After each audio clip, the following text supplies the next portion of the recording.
I'm in the world, but not of it. I praise God every day and I love it. I say what I want and I say what they want. I stand for the truth and what's right and they don't. Life is simple, it's no puzzle. Common sense will tell you not to wear a muzzle. Fear no evil, trust no people.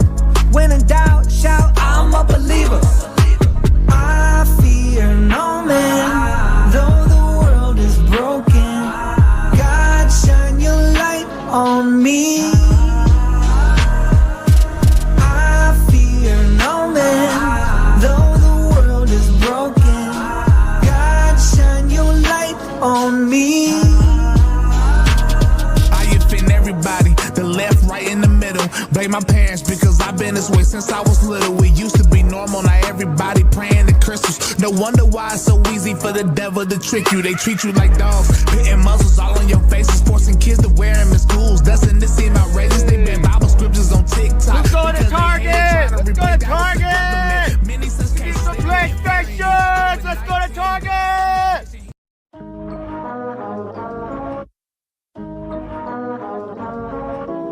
I'm in the world, but not of it. I praise God every day and I love it. I say what I want and I say what they want. I stand for the truth and what's right and they don't. Life is simple, it's no puzzle. Common sense will tell you not to wear a muzzle. Fear no evil, trust no people. When in doubt, shout, I'm a believer. I fear no man, though the world is broken. God, shine your light on me. I fear no man, though the world is broken. God, shine your light on me.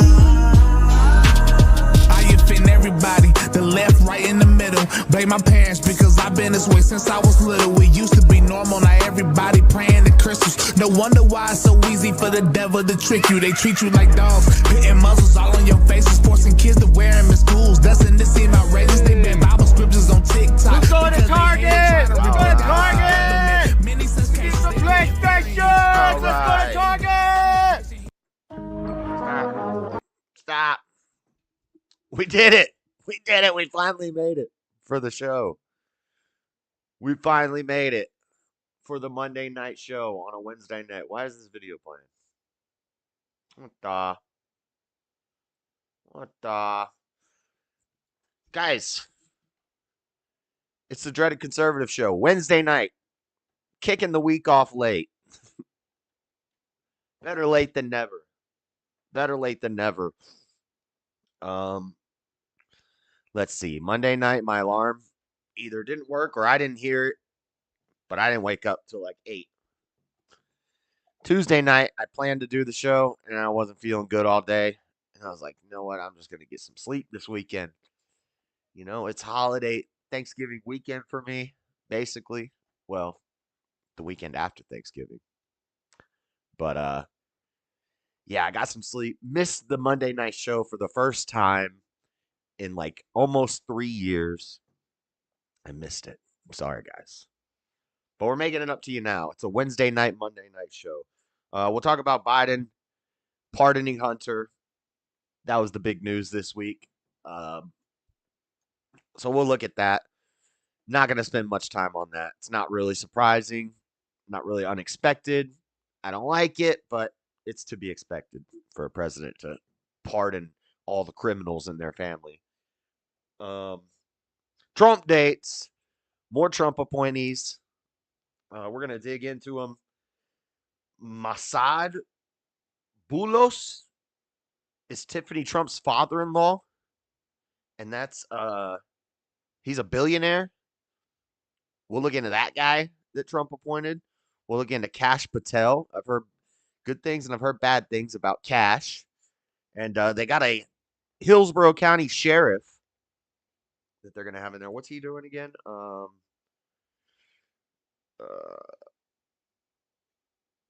I didn't write it down, but Hillsborough County Sheriff got picked for something. We'll look into all these people.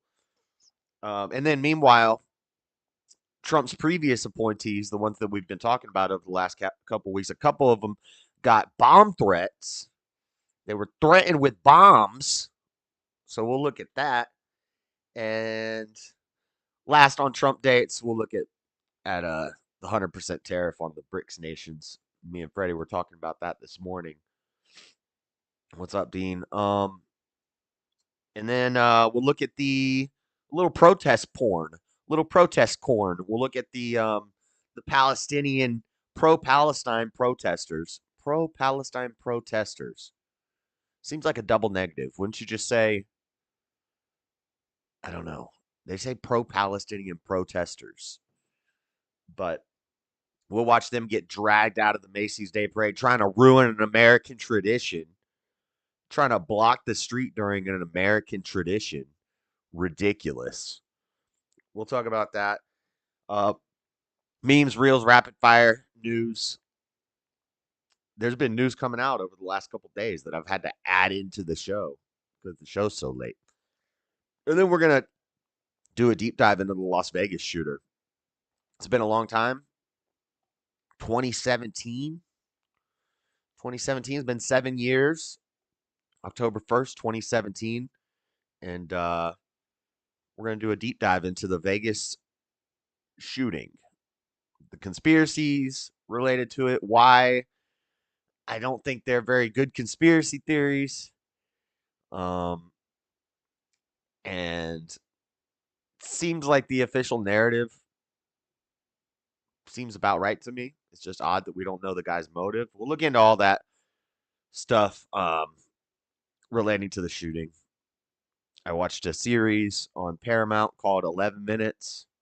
It was I watched a bunch of documentaries on YouTube, listened to all the news coverage, listened to all the conspiracies. I got the map that Daddy Jub told me to find. So we got all that stuff. We'll dig into that in the last hour. But for now, let's get into the show. Let's go with the show. Biden pardons Hunter. Shocker. Nobody should be surprised by that. From ABC News, President Joe Biden issues pardon for son Hunter Biden. The announcement came Sunday evening that he had pardoned Hunter Biden.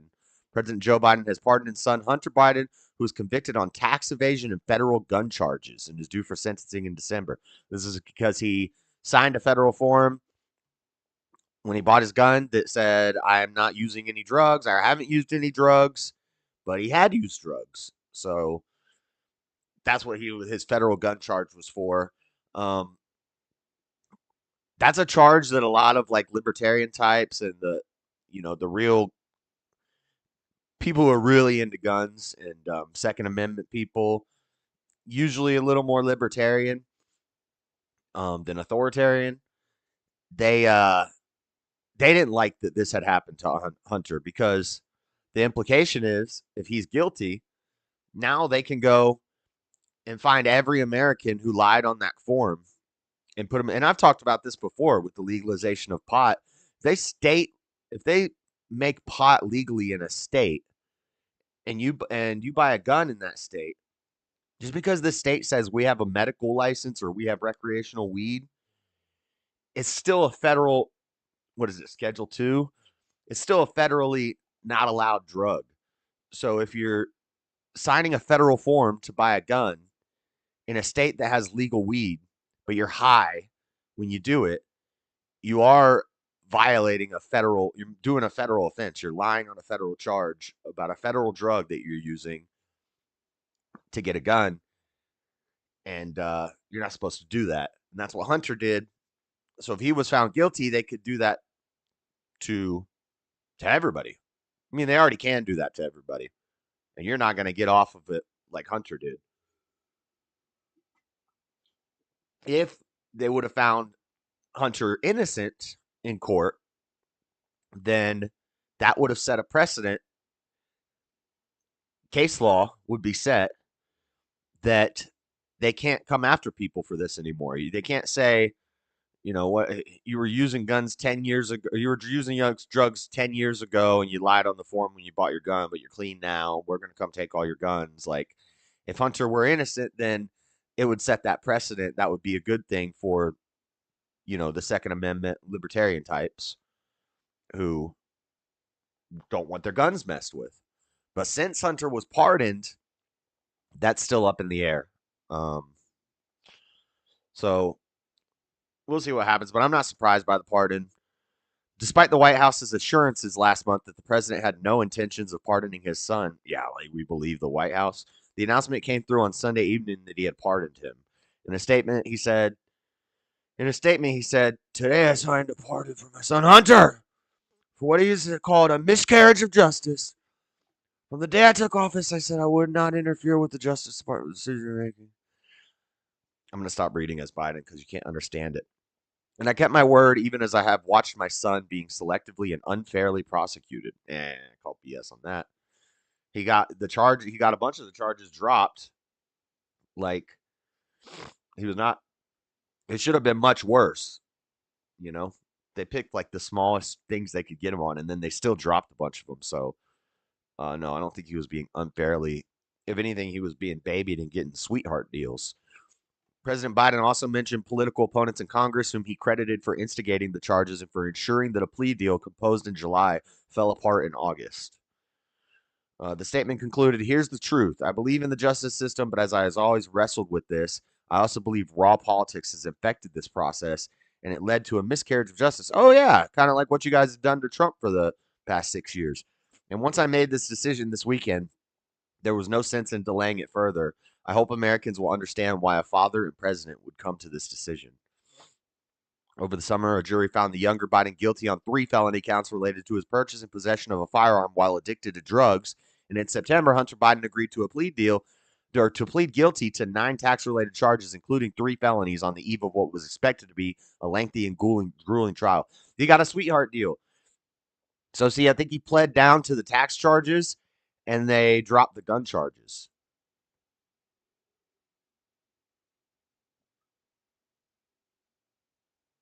For the tax charges, he faced up to 17 years in prison, 1.35 million in fines. His gun-related conviction carried a potential of up to 25 years in prison. He was sentencing to face sentencing for both cases in the coming weeks. So maybe they didn't. They dropped something. Maybe they dropped the tax charges down or combined them. But I guess he was facing sentencing. So he was convicted. So I wonder if it does still set the precedent. Huh. He was convicted. He just never got sentenced. But we'll be fair. We'll be fair. The same thing I would say for Trump, I'll say for Hunter. Conviction does not equal guilt always. There's appeals, and sometimes it will get thrown out in appeals before it gets to sentencing. You're not a felon until your sentencing day. Wednesday, it's fine. I'll take it. Rome, what's going on? All right. Good, you're back on schedule? Well, I'm not back on schedule. It's Wednesday today. President Biden pardons his son Hunter Biden. This is NBC News saying the same thing. I'm probably not going to spend much time on this. It's not. I mean, there's not much to be said. I've pretty much covered it all. Stephen Chang, a spokesperson for President-elect Donald Trump, said the failed witch hunts against President Trump have proven that the Democrat-controlled DOJ and other radical prosecutors are guilty of weaponizing the justice system.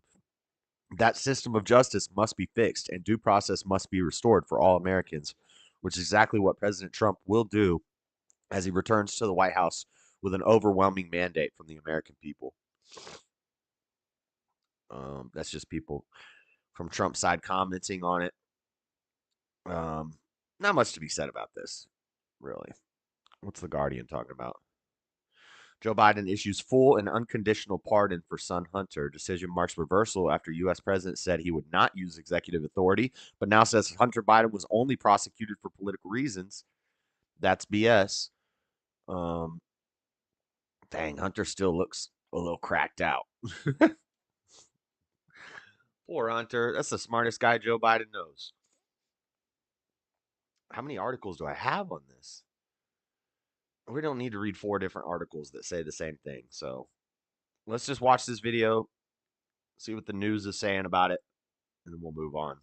Breaking national news. Moments ago, President Joe Biden pardoned his son, Hunter. Biden announced the decision in a statement saying the charges against Hunter only came about after his, quote, political opponents in Congress instigated them to attack me and oppose my election. Hunter Biden is scheduled to be sentenced on December 12th for his conviction on federal gun charges. He's also set to be sentenced on the 16th in a separate criminal case in which he pleaded guilty to federal tax evasion charges. That was back in September. The move is a reversal for the president, who previously said he would not use his executive authority to pardon his own son. Whatever. I read better than this lady. All right, so that's that. Let's move on. Trump dates. Trump dates. Updates on President-elect Donald Trump. His newest appointees. We've just been getting a rollout of appointees for the cabinet here lately. Today we're going to focus on Kash Patel, and then Masad Bulos and Sheriff Chad Chronister to lead the DEA. We'll talk about those three today. This Kash Patel one, I've heard this name before, so I wanted to look into this guy. From CBS, Trump's decision to tap Kash Patel for FBI director sends shockwaves through Washington. So Kash Patel directing the FBI. President-elect Donald Trump's announcement Saturday that he intends to nominate Kash Patel as FBI director sent shockwaves through Washington over the weekend, prompting outrage from Democrats and even some former Trump officials, while some loyalists insisted they believe Patel would be confirmed by the Senate. Patel is a 44-year-old who served in intelligence and defense roles in Trump's first term, is a controversial figure even within Trump's world, and a former U.S. official described him as by far the most dangerous pick Trump has made. There is no there to him. There is no there to him. He'll literally do anything, the official told CBS News. John Bolton, who served as national security advisor in Trump's first term and was Patel's boss, compared the nomination to Joseph Stalin's secret police chief. Wow. Fortunately, the FBI is not Stalin's secret police, Bolton said. The Senate should reject this nomination 100-0. In response to Bolton's comments, Vice President-elect J.D. Vance posted on social media that John Bolton has been wrong about everything, so I guess Kash must be pretty awesome. In addition to objections about Patel at the helm of the FBI, current FBI Director Christopher Wray's 10-year term is not due to end until 2027. For Patel to become FBI director, Wray would have to resign or be fired by Trump, and Patel would need to be confirmed by the Senate. Republicans are set to hold a 53-47 majority come January, giving incoming majority leader John Thune only a few votes to lose. Here's Kash Patel. He Indian. Is he Indian?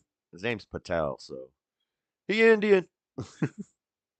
I don't know how I feel about this.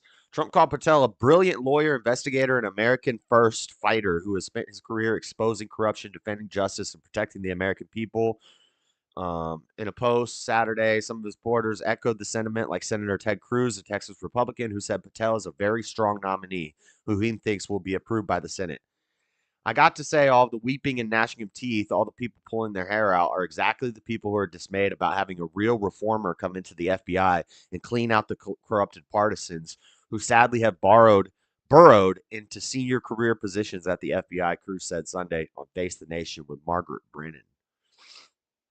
So, Kash Patel, let's dig into him a little bit, because I feel like I've heard bad things about him. This is his Department of Defense page. Look at his buggy ass eyes. Dude's bugging. That guy bugging.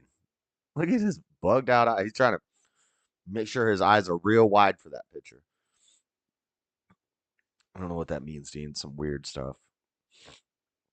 Mr. Patel served as former, so this is his defense.gov, Department of Defense page. Cashapp P. Patel, ESQ, former Chief of Staff to the Secretary of Defense. Mr. Patel has served as former Chief of Staff to Acting Secretary of Defense Christopher Miller and is responsible for leading the Secretary's mission at the department, including his executive staff and providing counsel to the Secretary on all matters concerning the department's operations.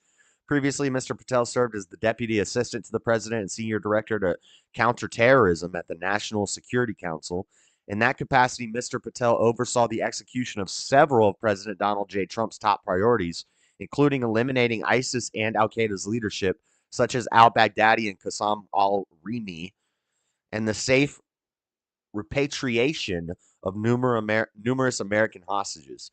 Mr. Patel also served as principal deputy to the acting director of national intelligence, where he oversaw the operations of all 17 intelligence community agencies and provided the president's daily briefing. Before joining the NSC, Mr. Patel served as national security advisor and senior counsel for the House of Permanent Select Committee on Intelligence, where he spearheaded the investigation into the Russian Active Measures campaign to influence the 2016 presidential election. Concurrently, he oversaw sensitive programs for the intelligence community and U.S. Special Operations Forces and worked to enact legislation to fully fund the multi-billion-dollar budget supporting intelligence and counterterrorism operations worldwide. These all sound like good things. We'll finish reading this. We're almost done with it. Mr. Patel joined SPS following his tenure as terrorism prosecutor at the Department of Justice, where he led investigations spanning multiple theaters of conflict and oversaw the successful prosecution of criminals aligned with Al-Qaeda, ISIS, and other terrorist groups. Mr. Patel also served as the DOJ liaison officer to Joint Special Operations Command, working with our nation's most prestigious counterterrorism units to conduct collaborative global targeting operations against high-value terrorism targets. Mr. Patel began his career as a public pretender, trying scores of complex cases ranging from murder to narco trafficking to complex financial crimes and jury trials in state and federal courses. A native of New York, Mr. Patel completed his undergraduate studies at the University of Richmond before returning to New York to earn his law degree, along with the certificate in international law from University College London, Faculty of Laws in the United Kingdom. Cash is a lifelong ice hockey player, coach, and fan. So that's Cash Patel. Seems all right. I mean, he Indian. He Indian. Let's see if there's any controversy on Wikipedia. Early life, early career, executive branch, Trump-Ukraine scandal. It was suspected that Patel had assumed the role of an additional independent back channel for the president, which was seen as potentially detrimental to American policy in Ukraine. It was noticed that during NSC meetings, Patel took few notes and was underqualified for his portfolio, the United Nations. Red flags were raised when Trump referred to Patel as one of his top Ukraine policy specialists, and as such wished to discuss related documents with him. So there's some controversy.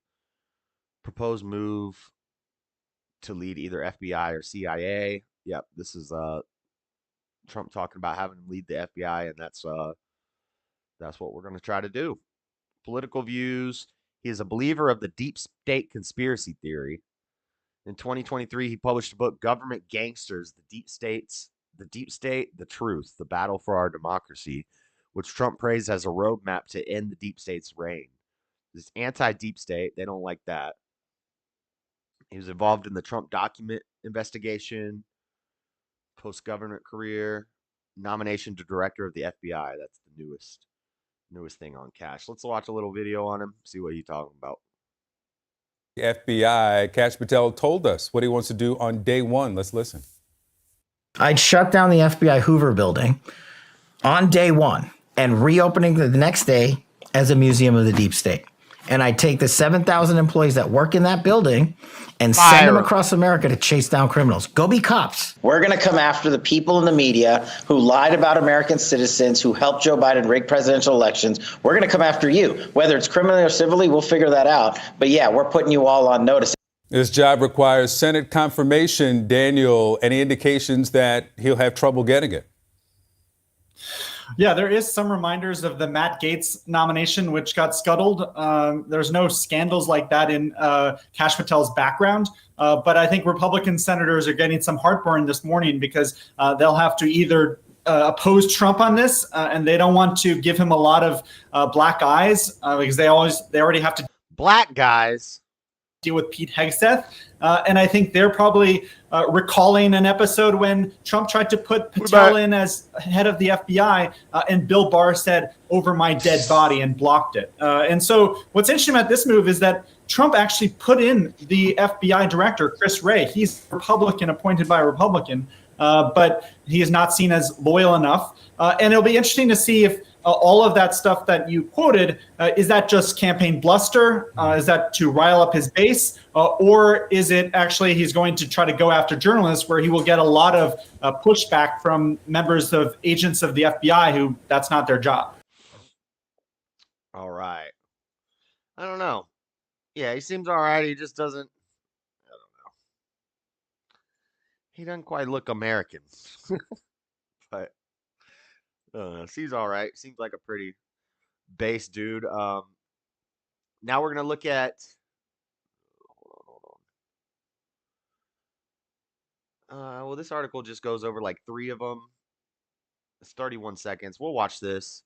We're going to talk about this Florida sheriff, and we're going to talk about Tiffany Trump's father-in-law, billionaire. In Hillsborough County Sheriff Chad Chronister to lead the DEA, the Drug Enforcement Agency. Trump says the sheriff will stop the flow of fentanyl and other drugs from reaching the U.S. And we continue to see some of these nominees just laid out, like I said, on social media, including one today where Trump announced that Massad Boulos as his senior advisor on Mideast affairs. He's a Lebanese-American businessman and also the father-in-law to Trump's daughter, Tiffany. Anita?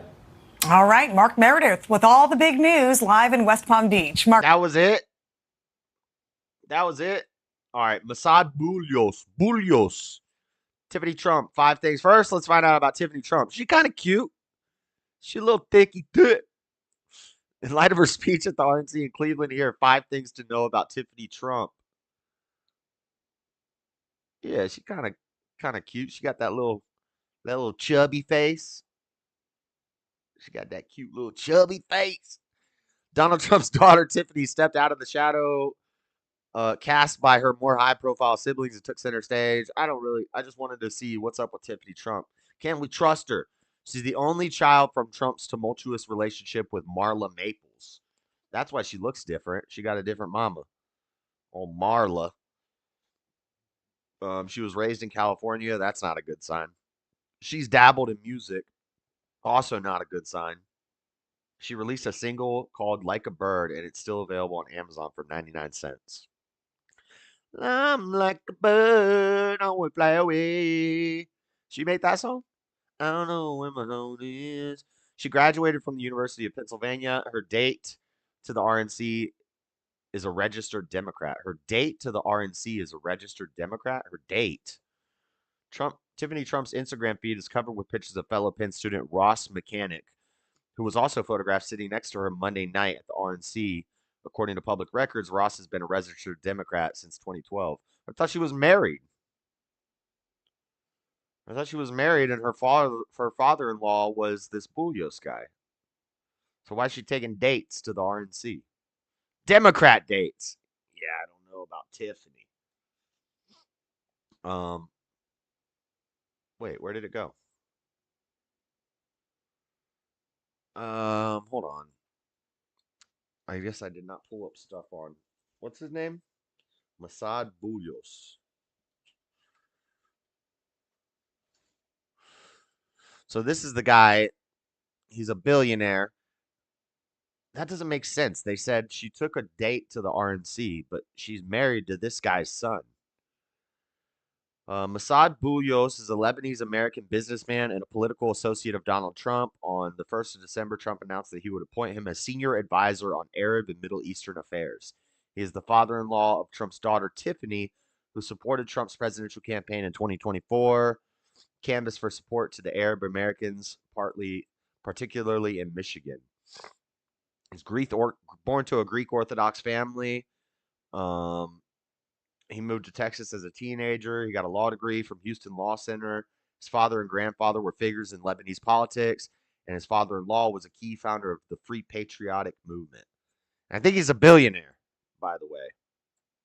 He has links to Christian politicians and parties in Lebanon, including Sloumain Frangi and the Free Patriotic Movement, both of which are Christian allies of Hezbollah, but maintained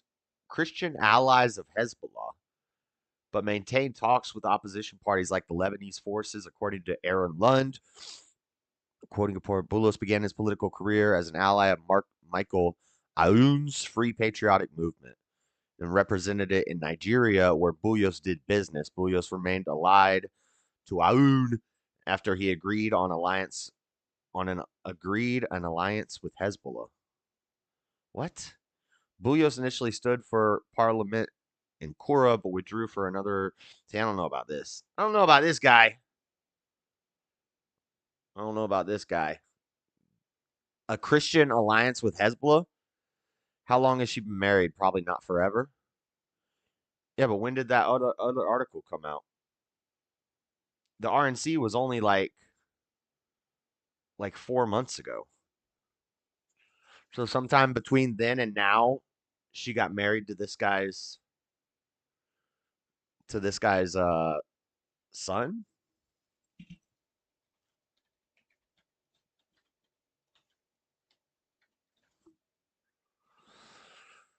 Trump weds at Mar-a-Lago.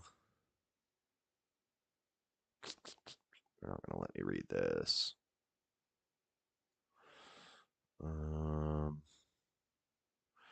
Tiffany Trump marries Michael Boulos at Mar-a-Lago as her dad, Donald Trump, prepares to announce 2024 run.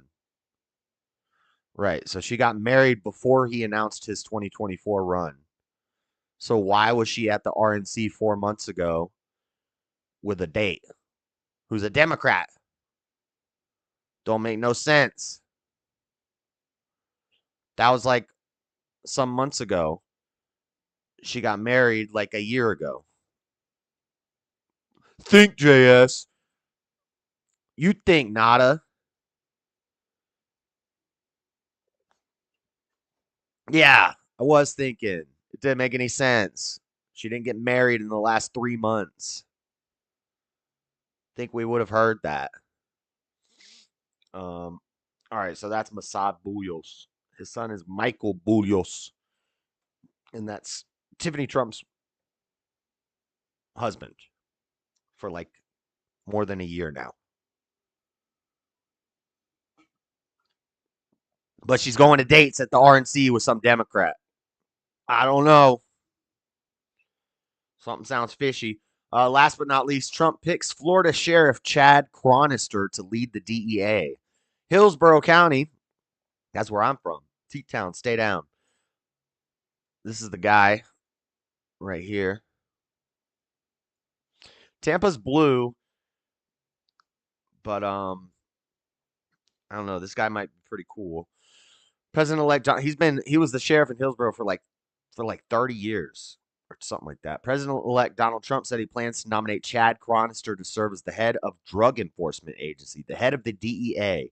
Chronister is currently the sheriff in Hillsborough County, Florida. For over 32 years, Sheriff Chad Chronister has served the Hillsborough County Sheriff's Office and received countless commendations and awards for keeping his community safe. Trump said in part in a statement Saturday. As the head of the DEA, Chronister will work closely with Trump's picks for Attorney General Pam Bondi. So that's cool. So there's some of his newest picks. Kash Patel. Other than Matt Gaetz, Kash Patel is probably the most controversial pick that he's made yet. Could be a good sign. If they don't like him that much, if they're that freaked out, then he might be like JD said, seems like a pretty awesome guy if they hate him that much. He's anti-deep state. So we'll see. We'll see what comes out about that. Oh, yeah, this story, we'll throw that in rapid fire. But meanwhile, some of Trump's other cabinet picks earlier last week received bomb threats. So here comes the craziness. Get ready. The crazies are going to come out. Bomb threats made against Trump cabinet nominees. Several of Donald Trump's cabinet, this is from BBC. Several of Donald Trump's cabinet nominees and picks for his White House team have been targeted by bomb threats. The FBI said it was aware of numerous bomb threats as well as swatting incidents in which hoax calls are made to attract a police response to the target's home. Threats were made against at least 9 people chosen by Trump to lead the Department of Defense, Housing, Agriculture, and Labor, as well as his picks for U.S. Ambassador to the United Nations, among others. Police are investigating the incidents, which happened on Thursday night and Wednesday. Carolyn Levitt, a spokeswoman for Trump's transition team, said the Trump appointees were targeted in violent, un-American threats to their lives and those who live with them. She said law enforcement acted quickly to ensure the nominee's safety. With President Trump as our example, dangerous acts of intimidation and violence will not deter us, she said. Neither Levitt nor the FBI identified any of the targets by name. New York Republican Elise Stefanik, who Trump has named to be U.S. ambassador to the United Nations, was the first to say her family home had been targeted by a bomb threat. Her office said the Congresswoman was informed of the threat while she was driving with her husband and 3-year-old son from Washington, D.C. to New York for Thanksgiving. So Thanksgiving Day, they're like, oh, there's a bomb threat on your house. That's pretty messed up. Defense Secretary nominee Pete Hegseth later confirmed that he was also targeted. On X, he said that a police officer had shown up at his home on Wednesday morning as his several children were sleeping inside to notify him that they had received a credible pipe bomb threat. I will not be bullied or intimidated, never, he wrote. President Trump has called on me to serve, and that is what I intend to do. Trump, who survived 2 assassination attempts during his campaign, was not among those who received the hoax calls, law enforcement sources told U.S. media. He has received genuine threats recently, according to the officials in Arizona who arrested a man earlier this week for posting videos on a near daily basis in which he threatened to kill Trump and his family. None of those targeted this week were protected by the U.S. Secret Service, according to media reports. Lee Zeldin, who Trump has nominated to become administrator of the Environmental Protection Agency, also confirmed he was targeted, saying a pipe bomb threat was sent to his home with a pro-Palestinian themed message. Speaking of pro-Palestinian people, we'll get to them in a second. They're not gone yet. That's the new BLM, Antifa, Ukraine, LGBT. That's just the thing for now. That's the hot flavor for little punk protesters is pro-Palestine. My family and I were not home at the time and are safe, he said. We are thankful for... Oh, wait. This is not... Oh, this is Lee Zeldin, not Trump. Lee Zeldin. Brooke Rollins, Trump's pick to the lead Department of Agriculture, posted on X to thank police in Fort Worth, Texas for their swift efforts to investigate a threat to her family on Wednesday morning. We were unharmed and quickly returned home, she wrote. Scott Turner, the pick for Department of Housing, and Lori Chavez Derrimer, his pick for Labor Secretary, also posted on social media that they had been targeted. They each vowed that they would not be deterred by the threats. President Joe Biden has been briefed. He woke up from his nap. The White House said in a statement, the White House is in touch with federal law enforcement and the president's-elect's team and continues to monitor the situation closely. So bomb threats to the appointees.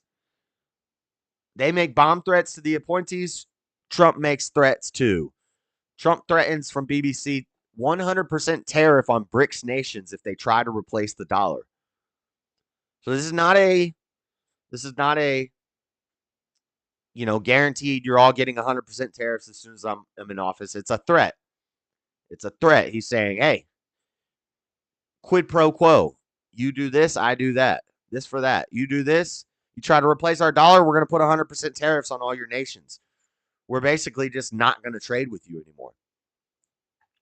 People seem to think that America will just collapse if we don't get freaking bananas from Venezuela or widgets from China. Like we can't make them ourselves. Like everything they make, they didn't steal from us in the first place. Like we can't just do it better here on our own. Provide more jobs for our people. Yeah, prices might go up on things at first. Actually, I don't think they will because they've already been artificially inflated by like 300% over the past 4 years. So I don't think the prices will go up. I think the prices will stay the same. And I think more jobs will be available. More people, more upward mobility, which America is supposed to be known for. And more people pull it out of poverty, more people working over time, more domesticated manufacturing equals stronger American dollar, more money in our pockets. Less doing money with degenerates who are using slave labor to build your cell phones. While you virtue signal about how bad America is and how we need to save China. A bunch of nonsense.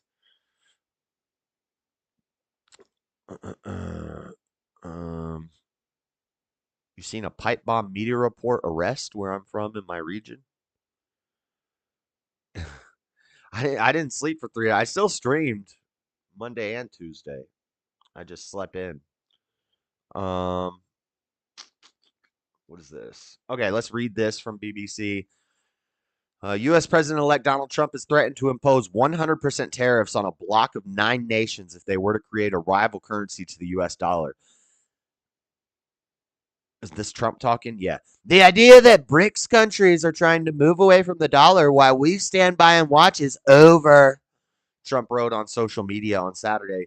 Major world powers China and Russia are part of the BRICS alliance, along with Brazil, India, South Africa, Iran, Egypt, Ethiopia, and the United Arab Emirates. During the U.S. election, Trump campaigned on the implementing of widespread tariffs. He had escalated threats to steep levels in recent days.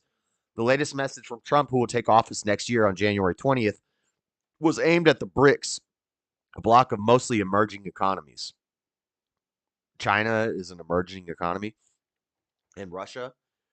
Leading politicians in Brazil and Russia have suggested creating a BRICS currency to reduce the U.S. dollar's dominance in global trade. We did a whole breakdown of BRICS like a year and a half ago. If you want to go back and find that episode. Actually, I think that's why I was banned. So that episode might be re-uploaded in my videos. It won't be in my lives. It'll be in my video tabs, or it's over on Rumble. But leading politicians in Brazil and Russia, I already read that. We require a commitment from these countries that they will neither create a new BRICS currency nor back any other currency to replace the mighty U.S. dollar, or they will face 100% tariffs and should expect to say goodbye to selling into the wonderful U.S. economy. Trump wrote on his social media platform, True Social. They can go find another sucker, he said. They can go find another sucker. I'm not a sucker. All right. Trump is not sucking. Never. But some Trump allies have suggested his recent announcement have been negotiation tactics meant as more of an opening bid than a promise. That's exactly what I figured. It's more of a threat. It's more of a, hey, don't do that. Don't you do that. Or else you can kiss America goodbye. No more trade with America if you do that. It's a good threat. It's a strong threat.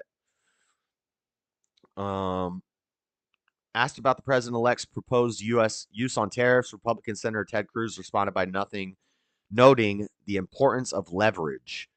You look at the threat of tariffs against Mexico and Canada immediately has produced action, the Texan said on CBS News, Face the Nation on Sunday. Yep, that's what he's doing, yeah.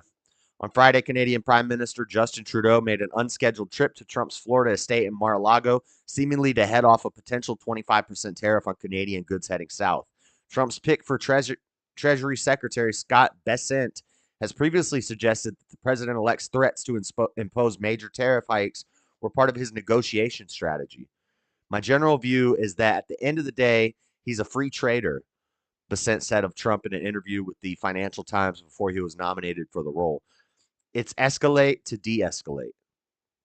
How do tariffs work? We're not, I mean, I guess we could read this. We've already looked into tariffs enough, but tariff is a domestic tax levied on goods as they enter the country proportional to the value of the import. So a car imported to the U.S. with a value of $50,000 subject to a 25% tariff would face a $12,500 charge. Tariffs are a central part of Trump's economic vision. He sees them as a way of growing the U.S. economy, protecting jobs, and raising tax revenue. By the way, who picks up that tab? So they'll tell you, the lefties will tell you the consumer picks up that tab, that we're paying the tax on the imports that are coming in from other countries, that the consumer picks up the tab. The manufacturer makes it, the producer buys it, and then they pick up the tab. They relay that price down to the consumer. So lefties will tell you that the consumer pays 100% of the tariff cost. That's not true. It's more like 60-40. It's like 60% producer, 40% consumer. So we do pay for the tariffs. But the thing is, those countries, if we have to pay, okay, so the car is $50,000 that's getting shipped from China, plus $12,500 tariff, the car is now $62,500. That extra cost that the producer and the consumer pick up all they're going to do is charge more to China to cover that cost. So they do end up picking up the tab. The manufacturer and the exporter does end up picking up the tab, because we're not gonna buy it for $50K when we have to pay an extra tax on it. We're just gonna charge you more for it to cover that that tax, that extra tariff. So that's the way it works. They can have a negative effect in the short term on the price of goods from foreign exporters. But localized products, if you're buying locally or if you're buying in America, those prices should go down. And it should increase the amount of jobs. And I think it's more ethical too, because we shouldn't be buying this crap from these countries. If they're allowed to have slave labor and pump out all this cheap garbage, and then we're going to pay for it to ship it across the ocean, which is allegedly adding greenhouse gases to ship all this stuff across the ocean. If we're to believe all this stuff about the climate and about slave labor is bad, blah, blah, blah, then it's unethical for us to even be buying from these countries. So, yeah, domesticate the manufacturing, the production, and it will benefit the consumers in the long run. There aren't any cars here from China, Japan, and Korea. There aren't any cars here from China, Japan, and Korea. Okay. He has previously claimed that these taxes are not going to be a cost to you, it's a cost to another country.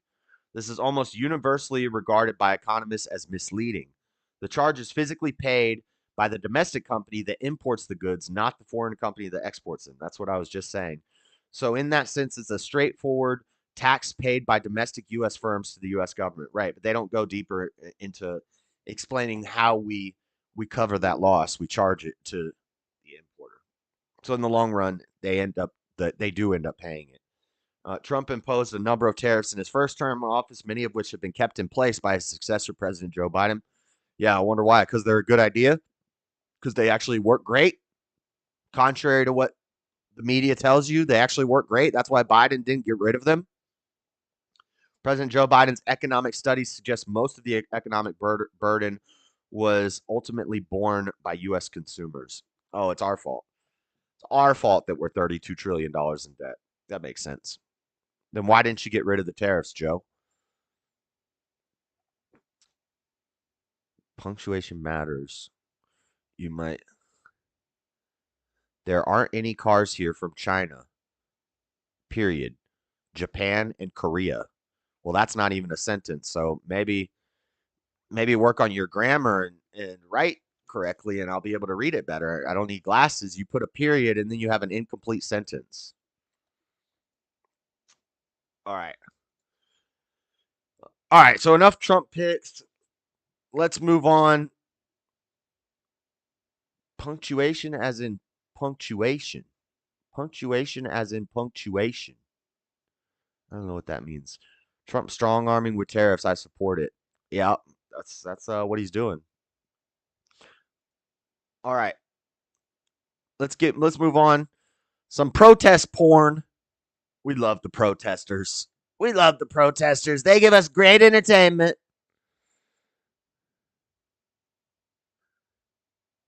Cars from Japan and Korea. Yeah, I think a lot of parts are manufactured in China for cars that we could be manufacturing here. They're not making like the whole car in China, but parts for the cars are made in China. Interchangeable widgets. And they make the widgets for really cheap because they got slave labor. So they say, we should just let them build it with their slaves. It's much cheaper to let them build it and then ship it to us than it is for us to make it here. These are jobs that we should outsource to other countries instead of doing them here.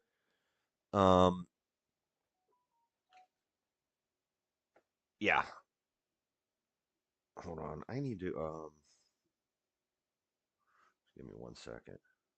Patriot, want to be part of an American history? I don't know what that means.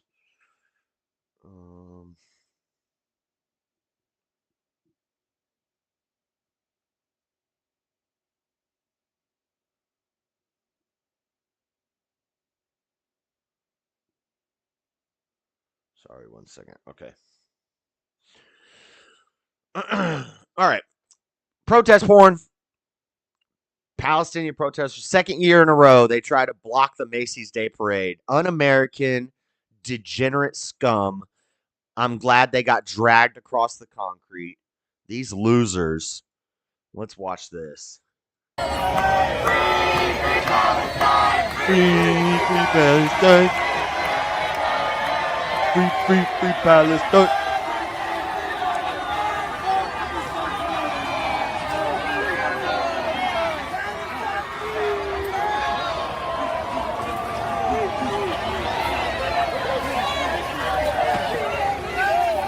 Dragger.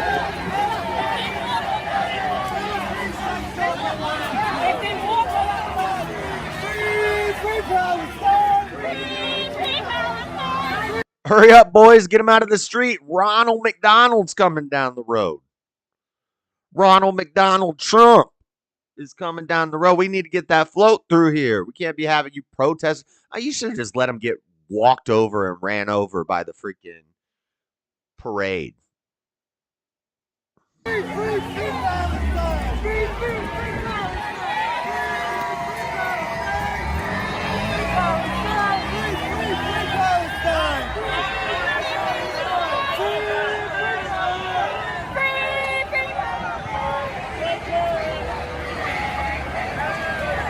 Get him.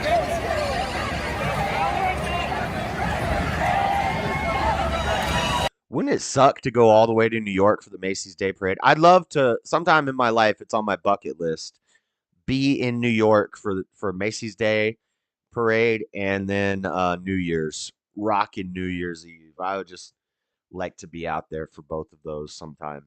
But wouldn't it suck to go all the way out there and it's a rainy, crappy, cold day? That would suck.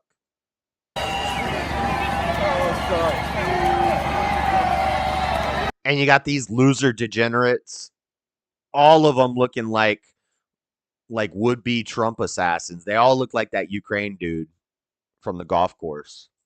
Get her! Get him! Good job, boys. Good job, boys. We love the boys in green. Let's go.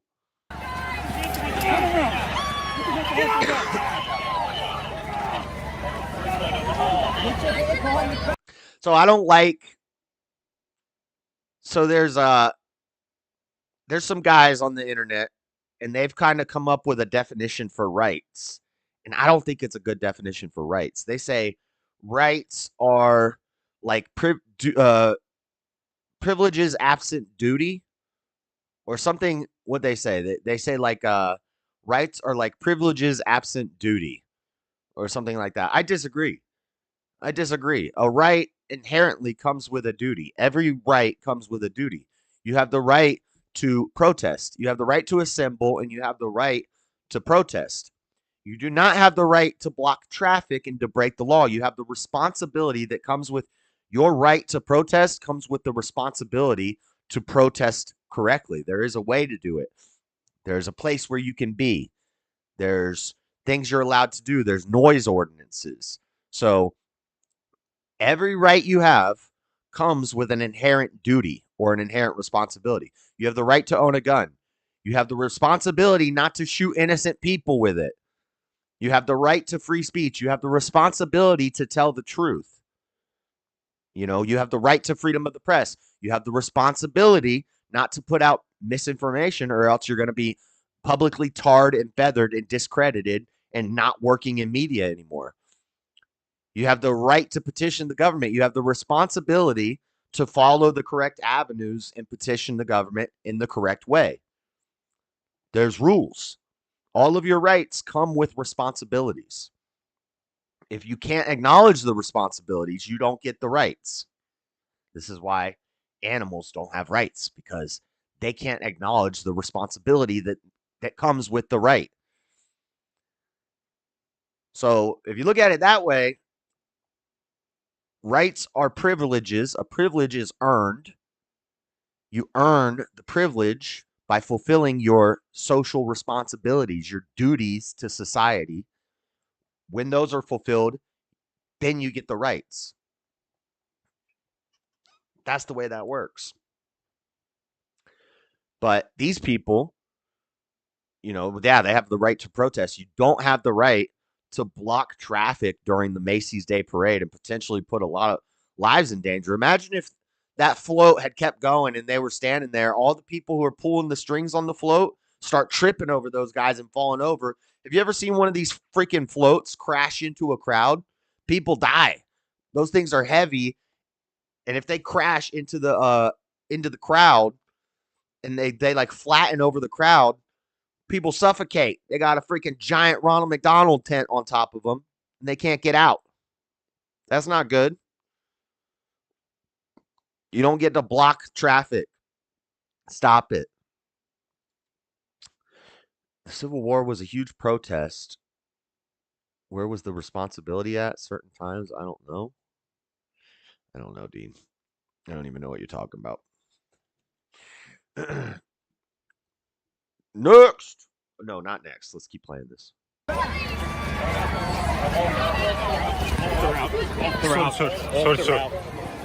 camera. Free Palestine! Free Palestine! If the Civil War was a huge protest, wouldn't it be called the Civil Protest? It was a war. It's not the same thing. Free Palestine! Free Palestine! Free Palestine! Free Palestine! Palestine is our... I don't know why they went backwards. They already dragged him out. Look at Ronald McDonald coming down the road.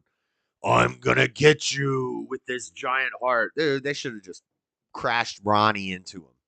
That would have been so funny. Pro Palestinian protesters arrested. I think they arrested like 22 of them. But these people have all the bail money already gathered. They've probably already talked to local police and said, hey, some people are going to get arrested today. They're ready to be arrested. The ones that get arrested are trained. They're expecting to be arrested. They want to be arrested. They need the photo op. They need to be carried out by cops in handcuffs. They go to jail. They're there for a couple hours. They get let out. Their bond's already been paid by freaking who knows. November 28th, from Reuters, New York police arrested a group of pro-Palestinian protesters who briefly interrupted the Macy's Thanksgiving Day Parade on Thursday by attempting to block the parade route just ahead of the Ronald McDonald float. The 98th annual parade, televised nationwide as part of the tradition of America's Thanksgiving holiday, a spectacle of giant balloons of cartoon characters, marching bands, and popular music acts performing live. Thousands lined the street of Manhattan to watch. The demonstrators were taken into custody without incident. The number of detainees was unknown. Charges were pending. A line of about 20 protesters sat in the street under a steady rain, while others behind them held up a banner saying, "Don't celebrate genocide," and "Arms embargo now," as the smiling Ronald McDonald floated overhead. Police at the scene at first advised the demonstrators to leave without intervening. According to Reuters witnesses, the team of bicycle-mounted officers arrived, clashing with the protesters and carting them away. Police Commissioner Jessica Tersch, who was sworn in on Monday, told NBC television ahead of the parade that police were not expecting protesters, but were ready for them. "We've got lots of resources out there. We have resources you can see and resources you can't see. We've had our canines, we have our drones, we have the full complement, drones from China, the full complement of security out there for the parade," Tersch said. Demonstrators were protesting Israel's prosecution of war in Gaza, which was triggered on October 7th when Palestinian fighters from Hamas attacked Israel, killing 1,200 people and taking about 250 hostages. Israel's subsequent assault on Hamas-governed enclave of Gaza has since killed more than 44,000 Palestinians, allegedly, according to local health ministry, while displacing most of the population of 2.3 million, causing hunger and leading to genocide allegations at the World Court that Israel denies. So, how many of them? 21 21 protesters. Let me see, what is this? 21 pro-Palestinian protesters arrested for disrupting Macy's Thanksgiving Day parade. So this is a local kwxx.com. Palestinian protesters briefly blocked the parade route. Blah, blah, blah, blah, blah. Nearly 24 protesters, many of them had their faces covered, leapt over barriers and blocked the parade route on West 55th Street on Saturday and sat down, locked arms, and chanted Free Palestine. They held 2 Palestinian flags and carried a banner saying Don't Celebrate Genocide. While spectators booed the protesters, the NYPD quickly responded and arrested them. Last year, there were 34 of them. This year, there are only 22, so there's getting less and less each year. They glued their hands to the street last time. They didn't do that this time. They're like, and they ripped off all my skin from my hand. We do have one more video. This video has some TOS language in it, so be warned. YouTube, this is some on the ground reporting a different angle of the protesters, but we see people in the crowd arguing with each other too during this, because people in the crowd are like, yeah, Free Palestine, and then other people are like booing them, and they're like, why are you booing them? You don't like Palestine? What do you support genocide? And people in the audience were about to get in a fight. This guy drops an F slur here. You okay? Free Palestine, motherfucker! Free Palestine, motherfucker! This is America! I know who you are, dumbass. You see that? He said, Free Palestine, motherfucker! He said, this is America, dumbass. And then the guy's like his tone completely changed. He's like, I know it's America, but come on. We're pro-Palestinian here, right? Listen to that again. He's yelling at him. He says, Free Palestine, motherfucker! The guy says, this is America, dumbass. And he says, I know it's America, but come on, Free Palestine. Are you okay? Free Palestine, motherfucker! Free Palestine, motherfucker! This is America! I know who you are, dumbass. You gotta Or no. So he said, Free Palestine, motherfucker. And he said, this is America. He said, I know it's America, dumbass. I know where we are. Well, then why are you screaming Free Palestine? Nobody cares. Shut up. You really don't care. Free Palestine, motherfucker! This is America! I know who you are, dumbass. You gotta know where you are. Get the fuck out of here. We're not celebrating Death. Faggot. Get the fuck out of here. I just called you. What you the fuck out of here? Say it again. Faggot. I'm fucking gay, dumbass. Get out of here. I'm a literal faggot. Good. He called him a F slur. And the guy's like, what did you just call me? Did you just call me a F-git? And he's like, yeah. And he's like, I'm gay. So I am, like, I don't even care that you call me that. I am one of those. The guys, they're like, just like, these two guys don't even know what they're arguing about. They're just yelling at each other. Fuck out of here. Get out of here. Anyway, that was fun. Free Palestine, everybody. You see, that's for an arms involved. Bro, they're already signing shit. Trump's off. It's going to be done. That's for arms and it's going to be done. Oh, the float's getting close, and we got people on the ground. We need to hurry up. Ronald's coming to town. They're obviously going to get arrested. Yeah. You'd be a great cop. They love you. You seem really trigger happy. Yeah, it's bullshit. There are multiple people. He doesn't need to touch me. I'm taking that all the time. Don't fucking touch me. Thousands of innocent children. Thousands of innocent children. Why are they all so gay?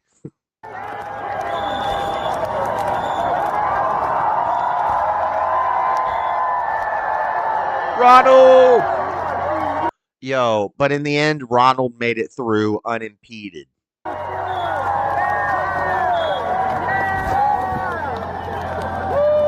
Those floats are so cool. So look, everybody just walks around with like a fishing pole connected to the float, and that's how they control it. That seems cool. I'd like to pull one of these things.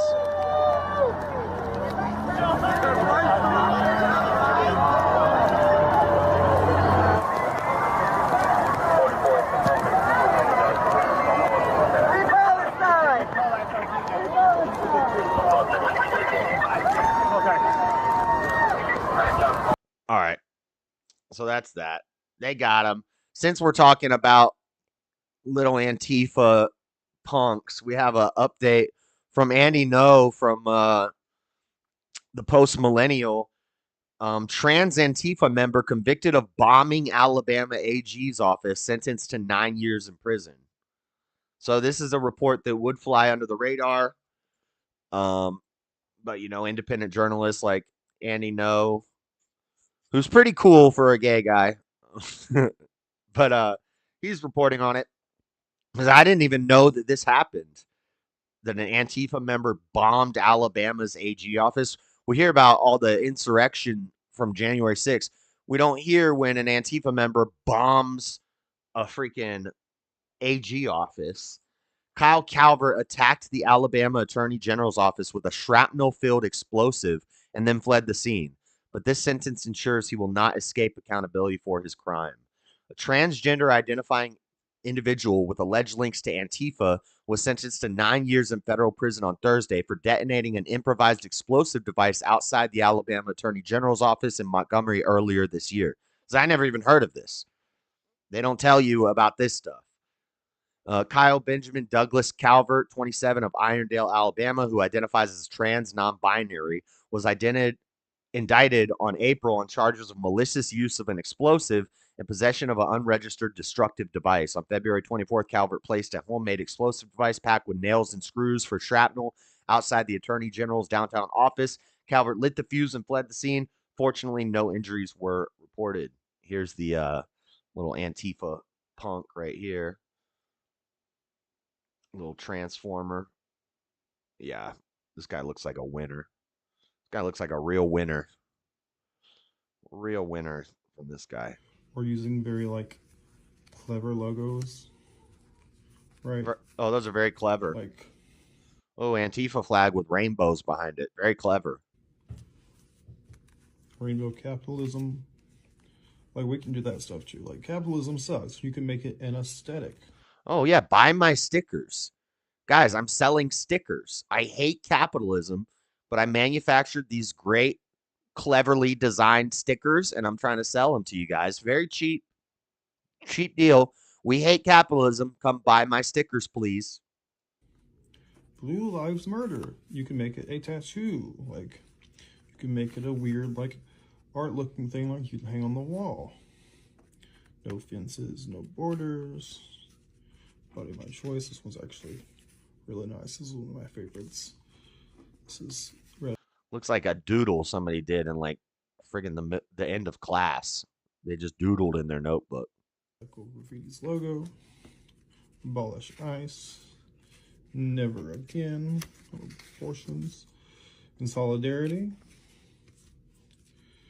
with nature, with the wild. Yeah.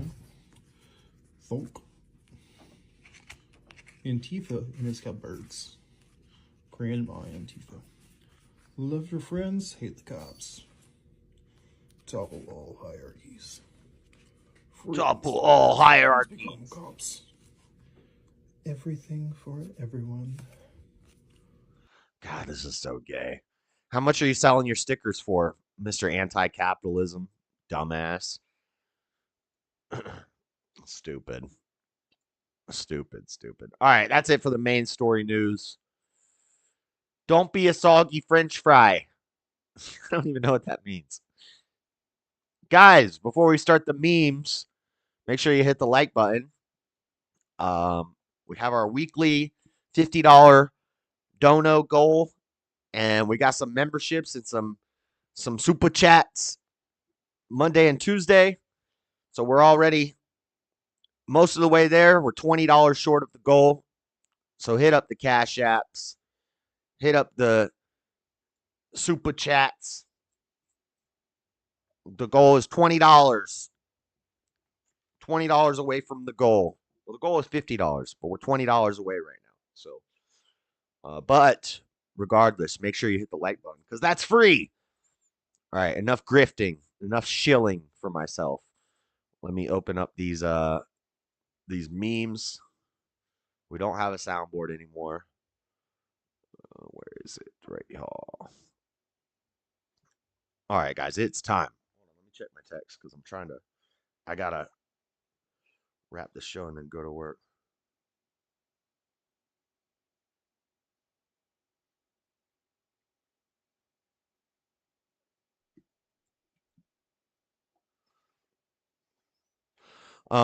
Okay, it's time for the memes. First meme. This is not really a funny meme, but this is interesting. Children living in intact families. Percent of children ages 15 to 17 living in intact families. Dark blue is bad. It's the lowest. Yellow is the highest. If we look at this map, there's only one yellow state. This is from the National Surveys of Child Health 2021 to 2022. The only yellow state with more than 70% of children living in intact families is Utah. So, you know, make sure you thank a Mormon for making big families, big semi-Christian white families. Make sure you thank a Mormon, you know, because they got the most intact families in the country. Thank a Mormon. All right, next. I found something new to say when I leave the room. Stay fresh, cheese bags. Stay fresh, cheese bags. Stay fresh, cheese bags. That is a good one. Whenever you're walking out of the room, stay fresh, cheese bags. Next. What's the difference between a hockey player and a hippie chick? The hockey player takes a shower after 3 periods. Gross. Wah, wah, wah, wah. Next. My gynecologist recognized me at the grocery store today. You should start wearing longer skirts. Oh, Captain Kirk. Utah says, suck it to the other states. Yeah. My gynecologist recognized me at the grocery store today. You should start wearing longer skirts. Next. Study finds 100% of men would eat any fruit given to them by a naked woman. Unfortunately, this is true. This seems about right. Serpent or not, naked lady hands me an apple. I'm probably going to eat it. Next. Poor Adam. You can't hear a t-shirt. The t-shirt. The t-shirt is, damn. Damn, Craig. What are they looking at? Shout out to period jokes. Next. Okay. They say the first sign of monkeypox is a pounding sensation in your ass. Wait, what? Wah, wah, wah, wah. Jalen! They got monkeypox out here. Be careful, buddy. Next.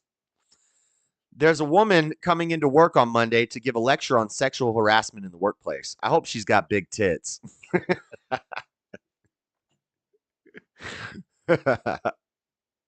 We got a lot of titty jokes this week. Next.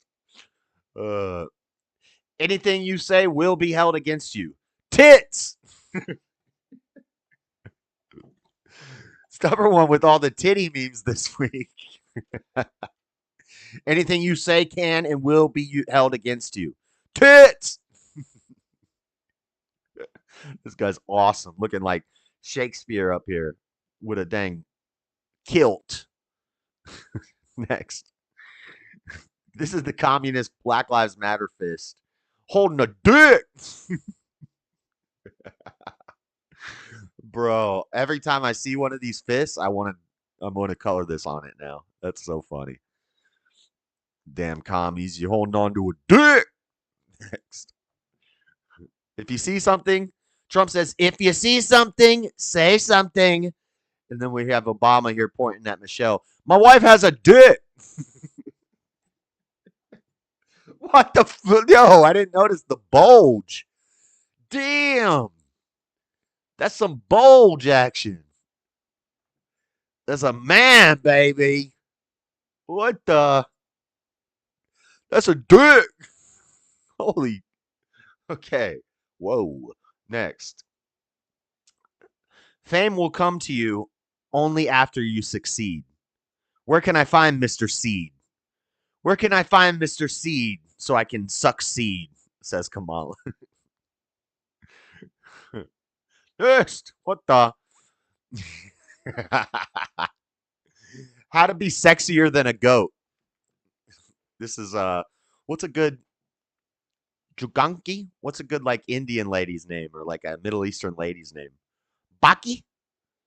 Baki instead of Becky. Baki is reading How to Be Sexier Than a Goat. I don't know why they keep having sex with all these goats when all these women are here. Well, you need to get my new book, How to Be Sexier Than a Goat. Next. Well, hold on. Where's chat? Text. I need a lady in the streets and a Home Depot aisle 15 in the sheets. What's Home Depot aisle 15? Oh, it's the lubricants, rope and chain, screws, and tie downs section. Need a lady in the streets and a Home Depot aisle 15 in the sheets. That's what we're talking about. Let's go. Bon. Next. Never blame others for the road you're on. It's your own ass fault. It's your own ass fault. Never blame others for the road that you're on. It's your own ass fault. Next. Camel toe. Fayetteville, North Carolina. We'll snatch you out of a tight spot. You need your car towed? Call Camel Toe. We'll snatch you out of a tight spot. Nice. Next. A bite from a bazillion wandering spider can cause an erection that lasts up to 4 hours. We really need to save the Amazon. Thank you, Biden. We need to save the Amazon. Please, Biden.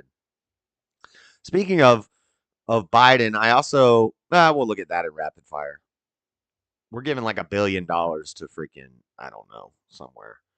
Next.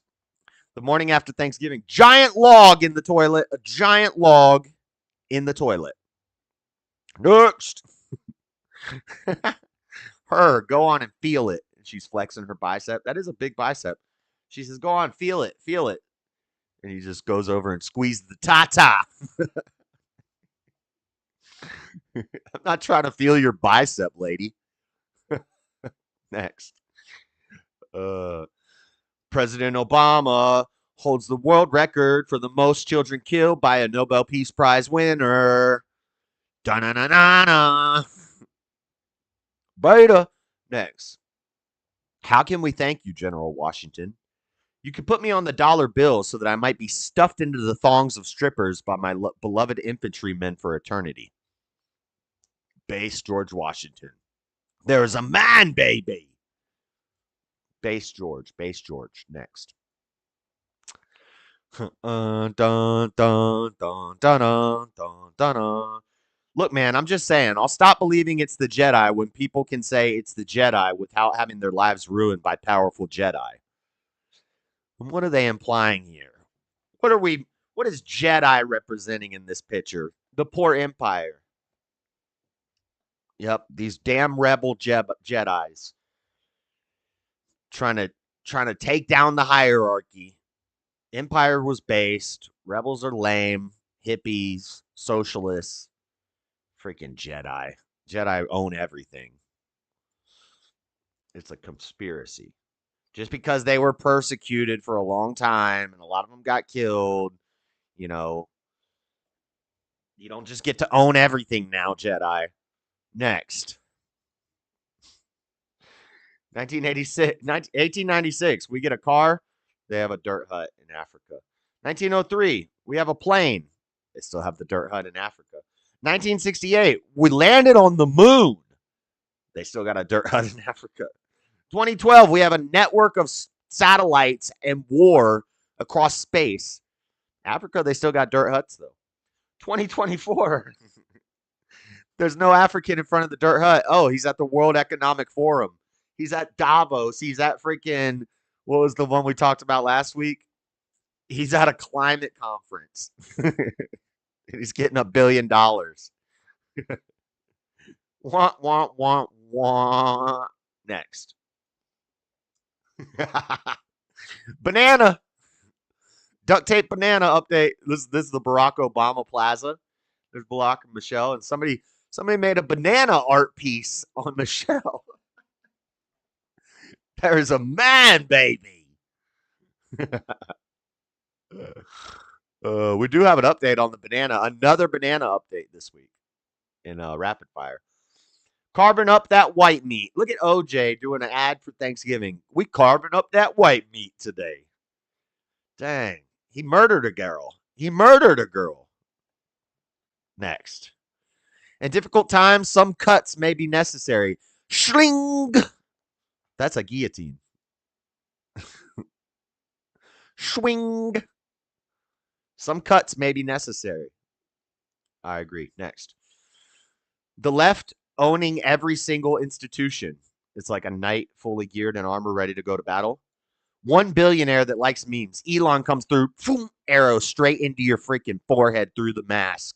Got him. There's a snake in there's an arrow in my face. Next. Biden's inflation is so bad you can't even buy an election for $1 billion anymore. Thanks, Biden. We could have bought another election, but your inflation, we couldn't even afford the votes we needed. Good job, Biden. Oh, the banana going up. Next. We voted to raise taxes on property owners, not renters. Why did our rent go up? Oh, you mean you're surprised that when you raise taxes on property owners, the property owner is going to divert that cost to the renters? Your rent's going to go up? Dumbasses. Damn socialist dummies. Next. Shocker, when you raise minimum wage, prices of things go up. Shocker, when you raise taxes on business owners and renters, employees get fired and rent goes up. Shocker. Next. Do you think any of us will look back in our lives and regret the things we didn't buy? Me thinking about 2019 ammo prices. Make ammo cheap again. Wah, wah, wah, wah. Next. There's a Cal. There's Cal Norton, Talladega Nights. Dear Lord, please bless and protect Tom Homan as he sends them all back, especially the Haitians, and please let the libs cry extra hard about it on TV for all of us to see. Thank you, dear baby Jesus. My Jesus is wearing a tuxedo shirt that says, I'm here for business, but I like to party. My Jesus is little baby Jesus in swaddling clothes in a manger. My Jesus is deporting all the illegals. Next. Wednesday the 27th, $499. Hold. Thursday the 28th, $499. Hold. Black Friday, it's $800, cut down to $499. No! Go! Freedom!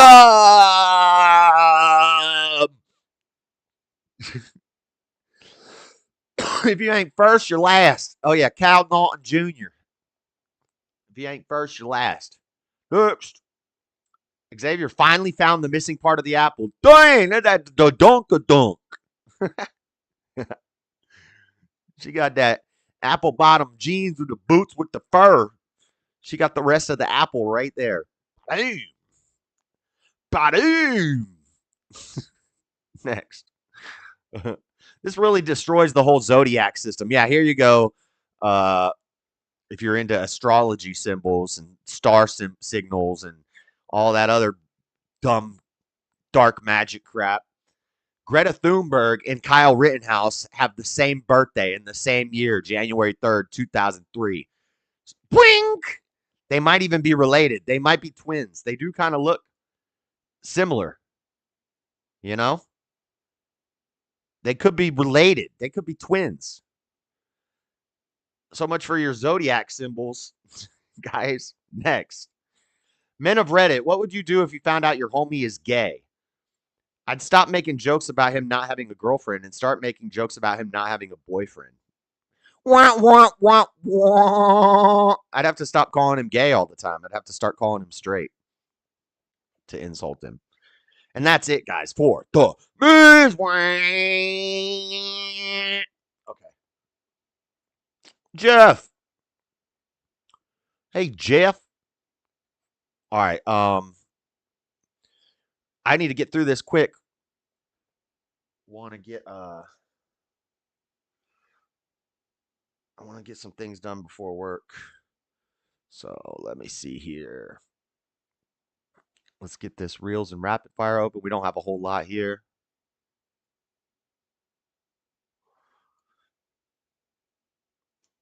Okay. So I found Bob Menery on Facebook, or at Bob Menery. And I got a couple of his reels here that we're going to watch. They're pretty funny. It's just videos, and he does like sports commentator voiceovers over the video. They're pretty funny. So we'll watch a couple of those in the reels. Check this out. I can't see any other option. She's got to go over this thing. Oh my God, the fucking tarantula came out. And that is impressive. The body's not supposed to do that. And we take a look around. The crowd is obviously in awe here. Some guy just fucking projectile vomited. This is some Alien versus Predator type shit. Wow. I mean, hats off to her Guinness World Record holder. I can't see any other option. She's got to go over this thing. Oh my God, the fucking tarantula came out. Oh my God, the fucking tarantula came out. He's like, one guy in the crowd just vomited. That's awesome. I think we got a couple more of those, or at least one more. Bob Menery, this is pretty funny. To be on drugs, but something's wrong with this kid. We haven't figured it out yet, Peter. Rounding third. Meanwhile, the third base coach is on his fucking cell phone. This game has been a fucking disaster. The score is 27-3. None of these kids can play a lick of baseball. The ball is shooting around the infield right now. It's been touched by every single player. No threat of being thrown out at home, and he's safe. Wow. Wow. The third base coach is on his fucking cell phone. He was too. My name is Sadie. His name is Proof. I've seen that already. Proof dead. Kick it up again.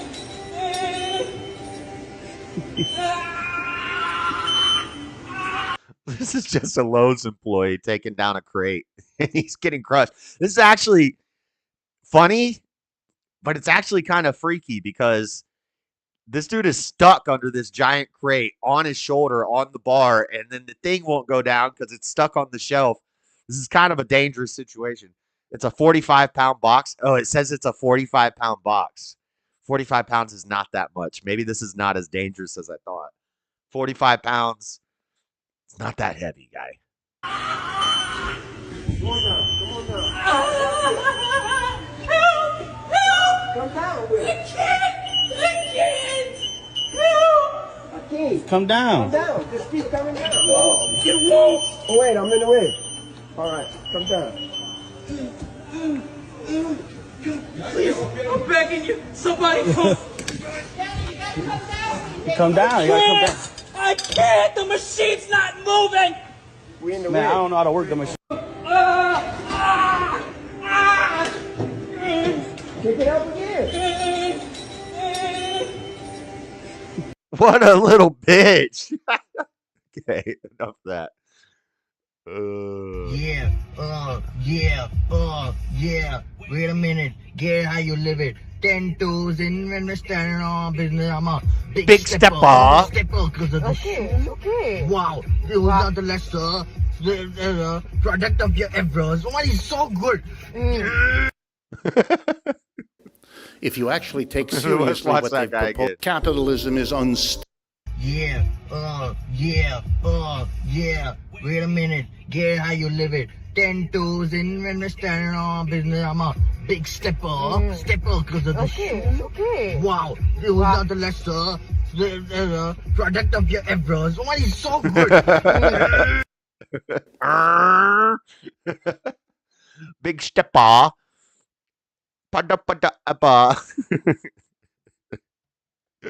Wait a minute.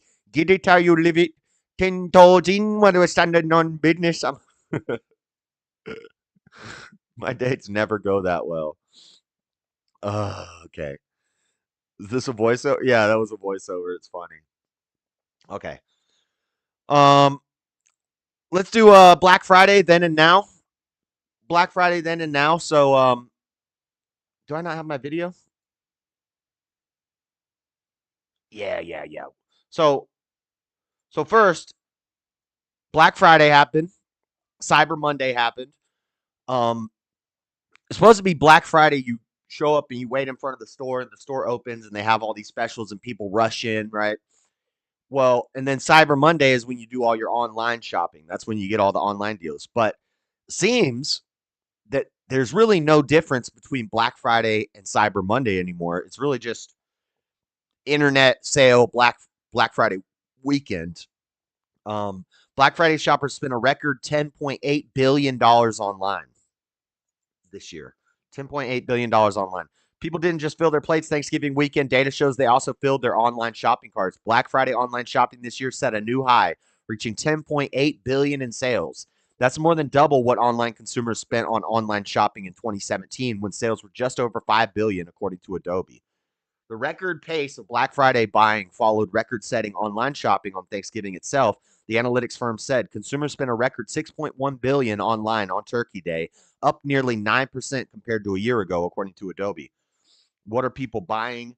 Popular toys include Harry Potter Lego sets, the Wicked toys. If you want your kids to be able to watch pornography, you can get them the Wicked toys, and board games, Disney princess toys, dolls, cookies makery oven, play sets, gaming consoles such as the PlayStation 5, Xbox Series X, Nintendo Switch OLED, and Meta Quest were also popular.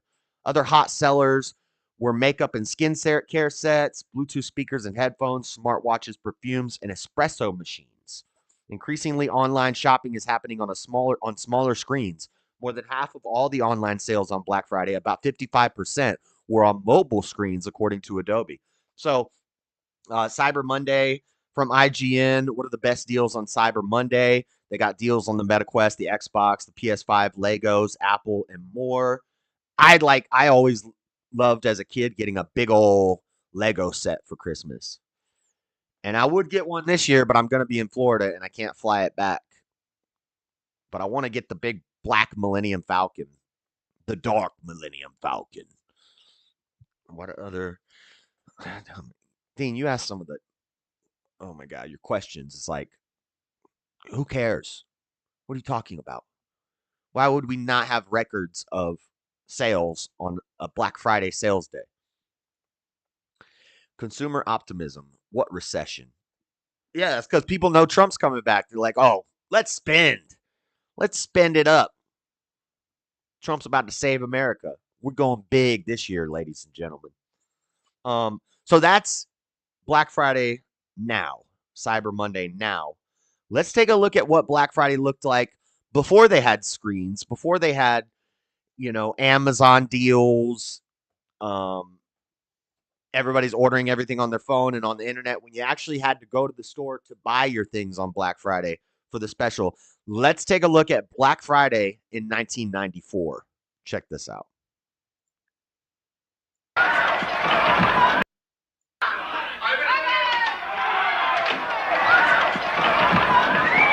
It's like mass chaos and death. Everybody who just opened those doors got trampled.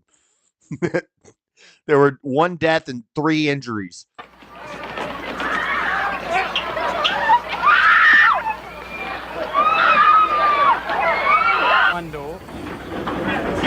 These guys are running up the down escalator. And if you ever see my streams when we talked about New Fear Unlocked escalators, this is very dangerous. That thing will destroy you if you fall down on it. Don't play around with escalators, guys. These guys are running up the down escalator.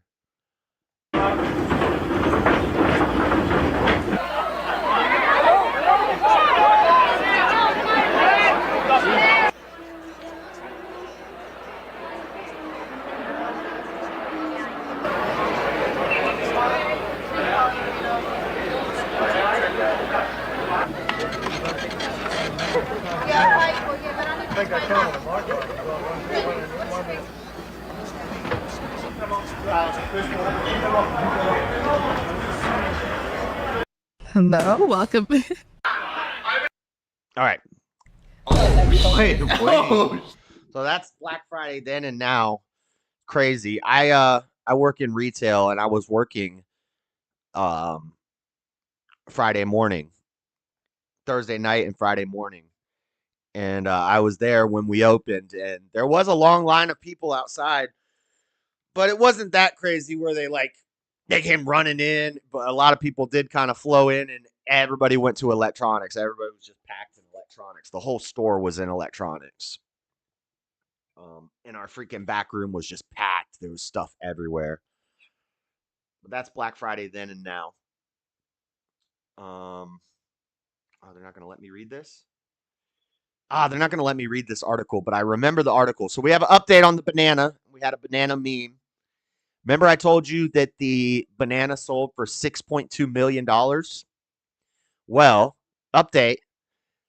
It was a young crypto investor, a young kid. I think he's Asian. I can't pull up the article now, but it was a young kid, a crypto investor who bought the banana for $6.2 million. He went on social media and he ate the banana. He ate the banana after holding a thing where everybody made their own banana and duct tape art. And, oh man, my stomach. So he ate the banana on social media. And sad news tonight. Hold on one second, guys. I'll be right back. I gotta go see if I can find something. Police just revealing Here, watch this news about this Miami lady. I'll be right back. new information on the disappearance of a woman from Hawaii who was traveling through LAX. Hannah Kobayashi missed her connecting flight at LAX last month, and her family has been searching for her ever since. Moments ago, the LAPD held a news conference to release new details in this case. We're learning Kobayashi was captured on video crossing the U.S.-Mexico border on foot alone with her luggage and appeared to be unharmed. Let's go right to Eyewitness News reporter Leanne Suter, live in downtown L.A. for more. Leanne? Ellen and Mark, that's right. LAPD detectives traveling to the U.S.-Mexico border to view that video personally to see if indeed it was the 30-year-old crossing the border into Mexico. And they say it was. She used her passport to do so. Just take a look at this video. This is who we are talking about, 30-year-old Hannah Kobayashi. She disappeared November 8th after arriving at LAX from Maui. She was to make a connection going to New York, but she never made that connection. Authorities today saying that she did send her luggage ahead to New York. Meanwhile, Kobayashi was spotted several times throughout the LA area between November 8th and the 11th, traveling throughout the area. Investigators today now saying that Kobayashi then went back to the airport on the 11th and requested that her bag be returned to LAX. She was able to pick it up. Authorities say that is when she then headed to Mexico. They say she took the train, the MTA train, went down to San Diego and crossed over into Mexico. Authorities say based on that video, it doesn't appear that she was in any. Sorry, my stomach's hurting. This is the thing you were talking about last night, Dean. This is the Hawaii girl that went missing. This was the last story we were gonna do, but you guys have seen the report. Some strange situation, but we talked about this last night. So she flew from Hawaii to California to LA, and then she walked from LA into Mexico barefooted, which is strange. Once she's in Mexico, she's gone. They're basically like, we're not going to find her. So her dad flies from Hawaii to LA to help look for her, gets told, hey, she's in Mexico. We're probably not going to find her. So I guess he jumped off a balcony to off himself. But then he died from bludgeoning with an instrument. I don't know. It's kind of a crazy case. I'm not sure what's going on with this. Any danger, didn't appear that she was having any issues, and that she crossed over into Mexico willingly. To date, the investigation has not uncovered any evidence that Kobayashi is being trafficked or is the victim of foul play. She is also not a suspect in any criminal activity. Additionally, the investigators noted that before departing Maui, Kobayashi expressed the desire to step away from modern connectivity. Our priority is ensuring Ms. Kobayashi's safety. Modern connectivity, so she just wants to be out on the land. She should have went north instead of south. I don't know if Mexico's where you want to go off the grid, but whatever. Safety and well-being, and we urge Ms. Kobayashi to contact her family, law enforcement, or personnel at the U.S. Embassy to let us know that she is safe. Okay, so that's that. Interesting story. Hawaiian woman reported missing, went willfully to Mexico.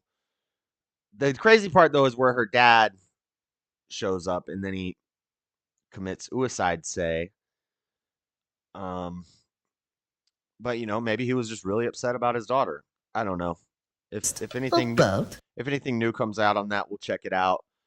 So, yeah, the banana guy ate the banana. And then last, for Jalen, Ella Jenkins died. Ella Jenkins is an old lady from Barney, a civil rights type, feminist type lady who they would put on child's television for the kids. Legendary Chicago singer and songwriter Ella Jenkins has died. Jenkins, also known as the First Lady of Children's Music, was 100 years old. Her publicist tells us she died peacefully yesterday, surrounded by friends and family on the city's north side. Jenkins' music career spanned more than 60 years. She recorded more than 40 albums, won a Grammy Lifetime Achievement Award, and has worked in the Library of Congress. Yeah. Okay. So Ella Jenkins died. Here she is on Barney. No. Oh, boy. Hello, Barney. How are you? Oh. Okay, that's going to be copyright. Anyway, she died. She made it to 100, though. That's pretty cool. All right.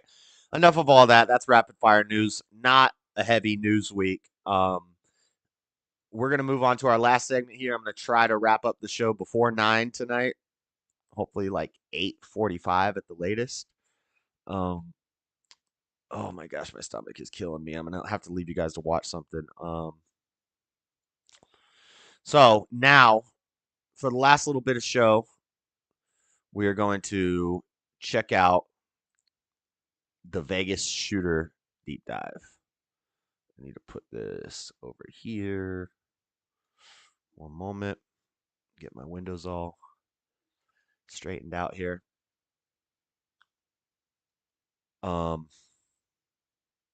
Also,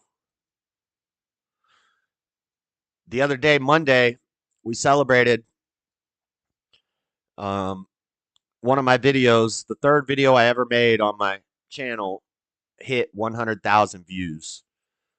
100,116 views on this video right here. 100,000 views 6 years ago. 2,000 likes, 821 comments. Anyway, so we were celebrating that. 100,000 views on one video. I have a short that has more than 100,000 views, but it's a short. This is a full-length, long-form video, a 40-minute video with 100,000 views. Pretty good. So one video hit 100,000 views, so we're celebrating that. But what is this? Oh, this was supposed to be in rapid fire. Before we move on to the Vegas shooter, one more story in rapid fire. They had a hearing today. We're probably not, I think Angry Conservatives said we're not going to have a decision till like the summer, but essentially Nashville just banned gender affirming care for minors. And so now it's being heard in the Supreme Court. Is this something we need to set a federal precedent over?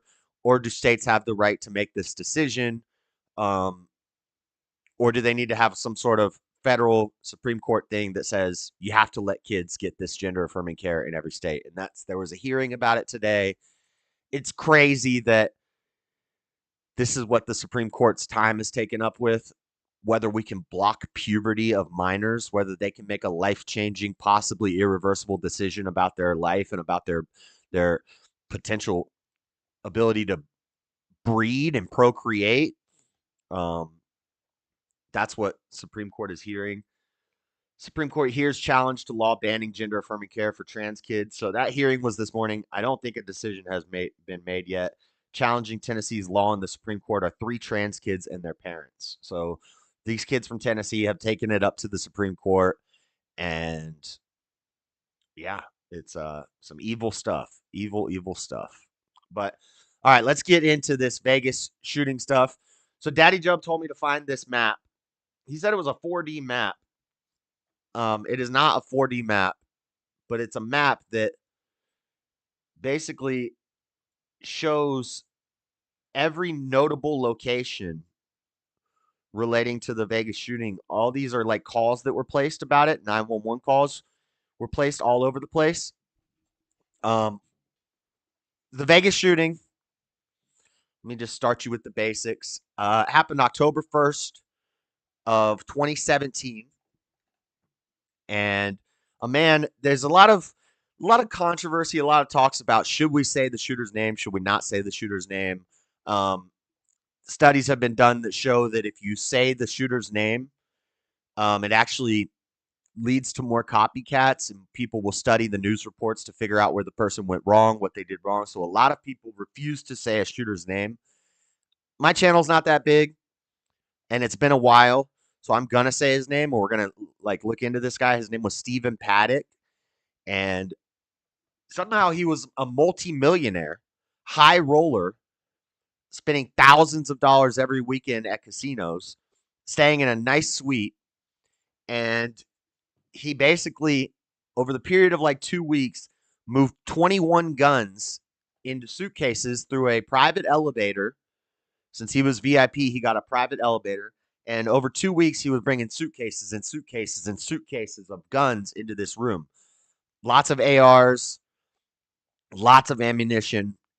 And he had 2 rooms, 2 windows facing a music festival, a country music festival in Vegas. He was staying in the Mandalay Bay, and he blew out the window, and he just proceeded to, like shooting fish in a barrel, he just shot into the crowd at the music festival. They were fenced in. They had nowhere to go. They had no cover to take. Open air music festival, and he is 32 stories high, looking down on them, unloading. And he had bump stocks, high capacity magazines, and he was just letting off. He did 10 bursts of fire, firing over 1,000 rounds, injuring 850 something people, killing 60 people. 60 people died, 850 people injured, 1,000 rounds fired. And he finally ended up decommissioning himself before cops got into his room. The whole event took less than 11 minutes. 60 people were killed. It was the worst mass shooting in American history, which puts it high in the running for worst mass shooting in the history of the world. But nobody says it's the worst in the world, so I'm assuming there's a bigger one somewhere in the world. But this was pretty crazy. Then a lot of conspiracy theories started coming out. We're going to go over some of the conspiracy theories. We'll look at the fact checks from PolitiFact and Snope. But first, let's take a look at this map. So this 4D map, VegasShootingMap.com. If you zoom in, you see the paths that the people were walking. They could track their cell phones. You see calls that were made. If you click on them, it'll show cell phone video from their perspective. But the problem is, a lot of these videos have been taken down. See, video unavailable. A lot of these videos have been taken down either because they were inappropriate for YouTube, or maybe there was some information in them that they don't want us to know. I think it's more likely that there was something graphic shown, so YouTube had to take it down.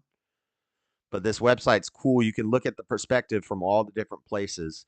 So here's a video from a cell phone, and we can see where they are in the map. Here's the Mandalay Bay up here.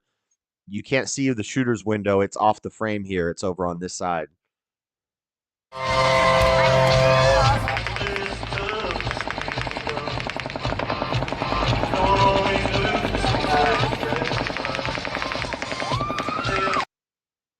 See, they didn't even know what was going on. Then as soon as somebody realized somebody dropped, they started screaming. That's pretty wild. Why does it not let me go back? What the heck? Let me go back. It won't let me go back. What the heck? Oh, here we go. So this is cool. These are where all the calls were placed. 911 call, man reporting medical responses. So some of the things that led to conspiracy theories. One of the conspiracies is there was actually multiple shooters. There's no like harmful to the victim, false flag, crisis actor conspiracy theories here. Nobody's saying these people did not lose their lives. Nobody's saying the shooting didn't happen. Nobody's saying that people weren't killed. Okay. You want to make that clear. It's not a false flag. It's not crisis actors. The conspiracy theories are more relating to the shooter's motives because to this day, they have no motive. There was no manifesto left. There was no, he seemed like a normal guy. He had money, you know. Some reports say from his family and his wife who lived in the Philippines that he was acting strangely in the last couple months before he did this. But other than that, there's no clear motive. So people wonder, why did this happen? They want answers for why it happened. And there were conspiracy theories that one conspiracy theory is there were multiple shooters because they think there's no way one guy could have done this that fast. But when you watch the documentaries and you watch the videos, yeah, it's very possible. Like with the amount of ammo he had in that room, you hear the gunfire, you hear it all sounds the same. It's coming from the same room. He changes guns at one point. You can hear a difference in the sound of the shots, but it's still coming from the same window. Once they figured out what window he was in, they could sit and watch him shooting. You know, they saw the blown out windows. They saw him going back and forth to the windows. They heard him shooting. You can hear where the gunfire is coming from. So the extra shooter theory, where I think that comes from, is if you look at all these phone call icons, phone call, phone call, phone call, phone call. These are all 911 calls. People are making 911 calls for hearing shootings all the way up here in the Treasure Island.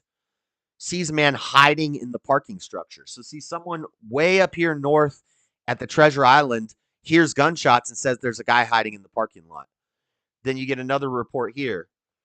Shots fired outside of the Mirage. You got people at Excalibur calling saying that there's a shooter in the Excalibur. So police, there's a lot of confusion. There's a lot of chaos going on. There's calls coming in from everywhere saying we hear shots and we see a strange looking guy. Cops are like hearing that there's a shooter in the Excalibur. There's a shooter here. There's a shooter here. They're thinking it's a multi-pronged terrorist attack from multiple different angles on Vegas because there's a lot of tourists and stuff there. But really, most of these calls, what it turned out to be is just people heard the shooting, people saw something strange, people called 911, people are freaking out. So there's lots of reports from all over, and that led to some of the conspiracy theories that there were multiple shooters. But nobody else died anywhere else on the Strip. There's no evidence that there were any other shooters anywhere on the Strip. So I think that's debunked conspiracy theory. Another conspiracy theory is that ISIS was involved because ISIS took credit for this after it happened. The easy explanation for that is ISIS is just trying to they're just trying to look gangster. They're just trying to take credit for something, an attack on America that they had nothing to do with, so it gives them clout in the terrorist world without actually earning it by doing something terroristic. We have a call all the way up north here. Manager reports injured man in the parking lot. You know, so that could be totally unrelated. There's a golf course there. I want to see if we can find more of these videos. See, a lot of these videos have been taken down.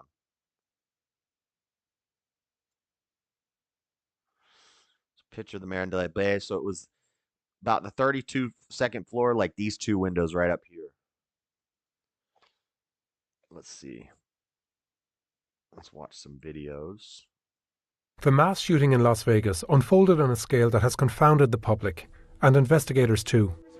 The amateur and police footage of that night is horrifying. But by forensically analysing these clips, we are able to draw perhaps the most complete picture to date of what happened. We lined up the sound of gunfire in different videos, and using the hour, minute and second these clips were recorded, we mapped over 30 videos on a timeline covering the entire event. More evidence will emerge, and this is not the definitive picture, But this reconstruction puts you, the viewer, at the concert. We show what it must have felt like to be caught in a rampage, not knowing where to run or when the next round of bullets would come. 22,000 people were at the thing, 850 injured, 60 killed. Could you imagine being packed in an open field with 22,000 people and there's just bullets coming from the sky? You just see people dropping all around you. It must have been insanely terrifying. Like, where do you go? Everybody who's crouched down here, they're like, lay down, get low, get low.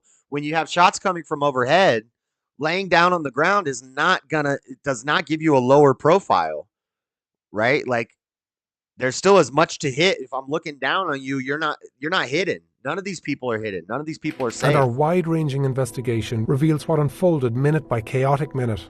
The gunman's 12 bursts into the festival crowd, his targeting of police, and the lull. I said 10, it was 12 bursts, my bad. My old boss's brother-in-law was in the room next to that guy. Dang. In his shooting that allowed concert goers a chance to flee. Like, why are there people laying on the ground? Why are there people laying on the ground? It's 10 p.m. and more than 20,000 people are watching country singer Jason Aldean at the Route 91 Harvest Festival. Across the street, the gunman Stephen Paddock is in a corner suite on the 32nd floor of the Mandalay Hotel. He planned his attack meticulously.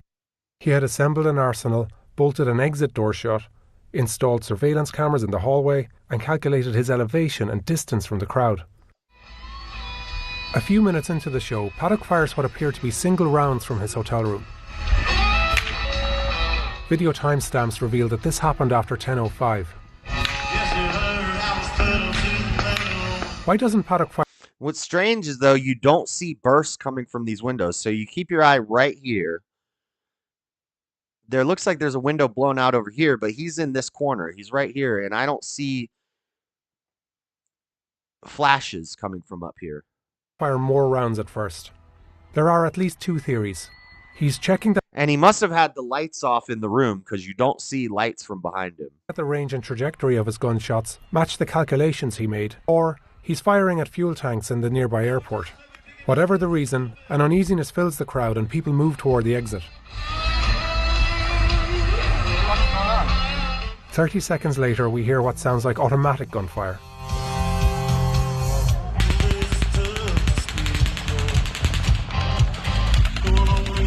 Everybody thought it was fireworks.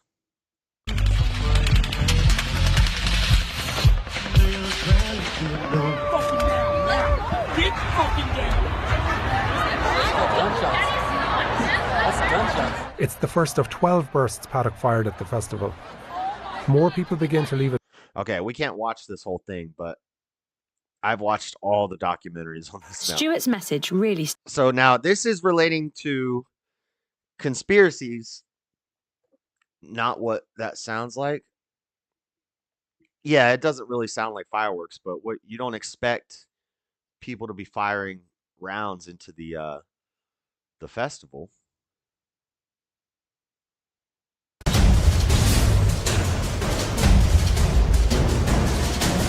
Hundreds of people running away. I'll go see what's going on. Dude, oh, fuck. Anyway, so these are just, you can see all the videos taken from the cell phones on this map here.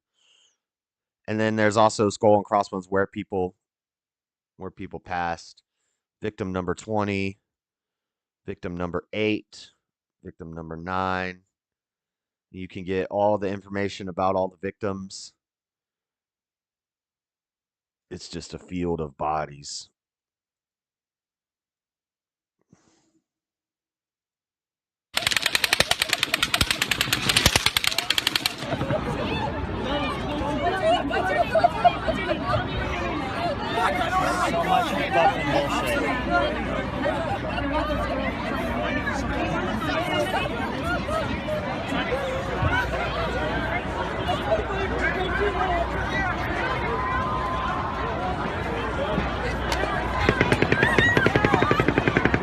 See, that's a different sounding gun, so he might have changed weapons there. Nope. There's a. That's the old sound.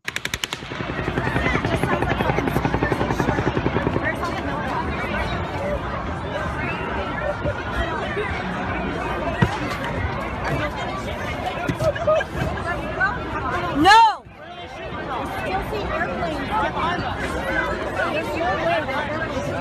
You guys, people, seriously, somebody's giving life support out there. I'm not kidding. Don't move. Don't move.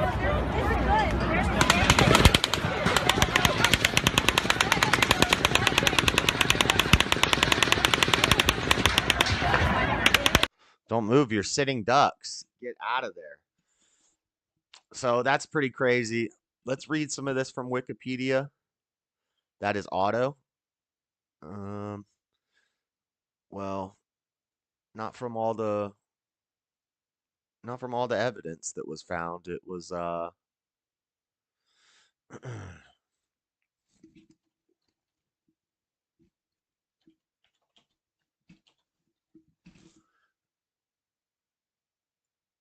And then once you pull back, see how that goes back farther than the trigger? So what you're trying to do, you're trying to lay your finger on there, but when you pull it back, then it engages the trigger. All right. And then it starts this motion right there. Yeah.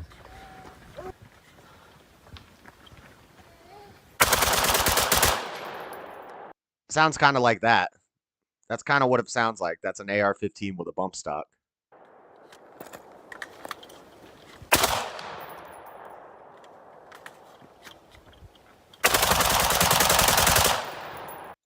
Yeah, kind of sounds just like that.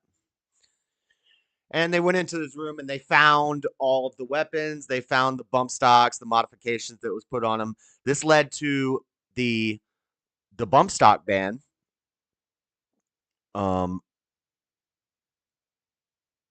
This led to Trump's bump stock ban, which a lot of like libertarian Second Amendment people were real mad at him about. What I think is that it was him basically taking a concession. After this shooting happened, everybody was outraged. Everybody wanted all the guns gone, especially the assault style weapons. And instead of Trump saying we're going to ban all the ARs, he said, I'm going to make a concession. I got to do something to make these people happy. Let's ban the bump stocks. And recently, actually, in 2023, I believe, they actually repealed that decision on the bump stocks. The Supreme Court said, no, we can't ban bump stocks. So that's actually not even in place anymore. Nevada lawmakers respond to bump stock ruling. Devices used in Las Vegas mass shooting. Accessory allowed shooter to fire 1,000 rounds in 11 minutes during the 1st of October. They call this October 1. Nevada's congressional delegation and state leaders responded Friday to the U.S. Supreme Court 6-3 ruling, striking down a Trump-era ban on bump stocks, a gun accessory restricted following the 1st October shooting. The majority of the high court found Congress, not the executive branch, has the authority to ban bump stocks. In 2019, the Trump administration banned the devices through regulatory means by defining them as machine gun components. Bump stocks remained illegal under Nevada state law. So Supreme Court came in and said, you can't ban bump stocks. Nevada state law still bans bump stocks, and they've also put a lot of extra security in hotels and almost like Patriot Act-esque policies where they can go into your hotel room whenever they want. They can search it whenever they want to defend against things like this happening again. But once you're in that hotel, you do not have, the same freedoms that you do in your house. They can walk up in your hotel room. But that's a huge blade, bro. Stephen Paddock killed 58 people attending the Route 91 Harvest Festival, an event known in Las Vegas as the 1st of October. 2 subsequent deaths has been added to the total, now 60. Yeah, it was 58. Now the total 60. I don't know if those are people who died years later due to complications from the surgery, maybe infections. Maybe they commit suicide, say, because of the trauma. But 2 related deaths, 58 that night, 2 were added later, which brings this total to 60. 1,000 rounds in 11 minutes.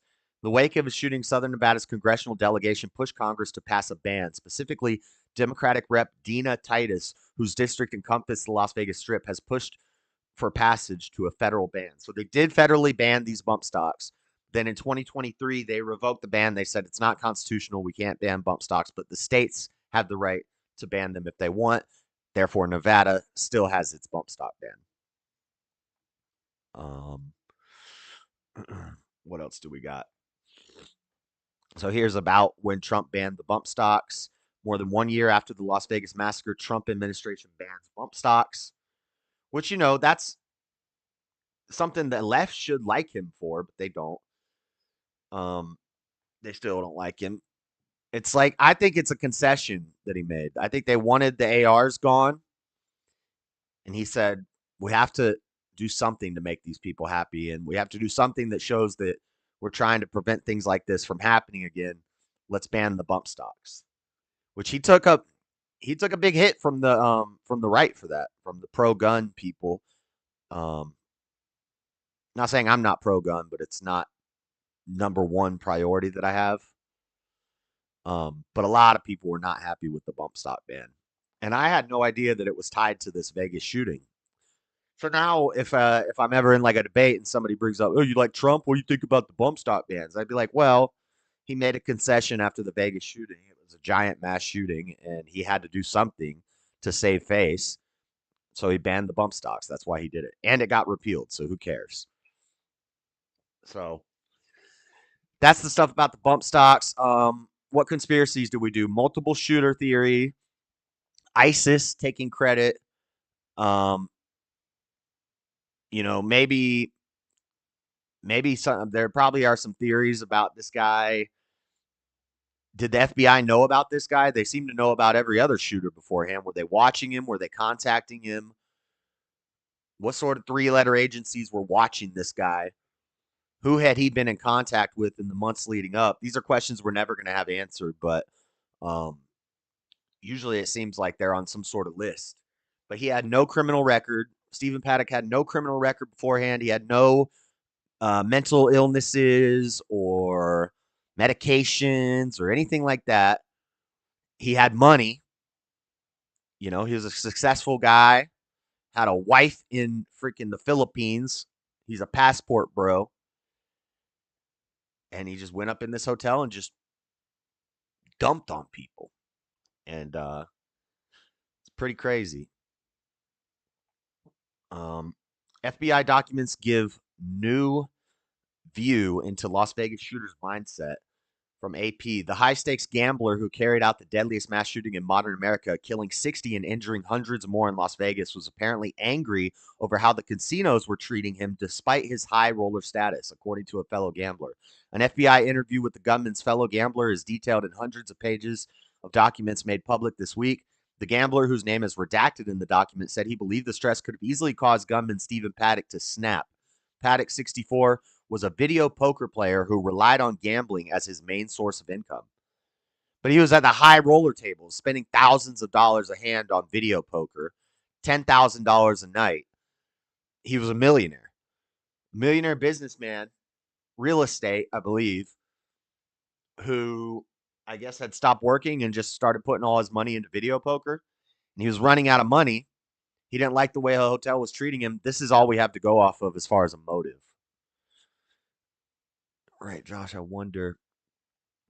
The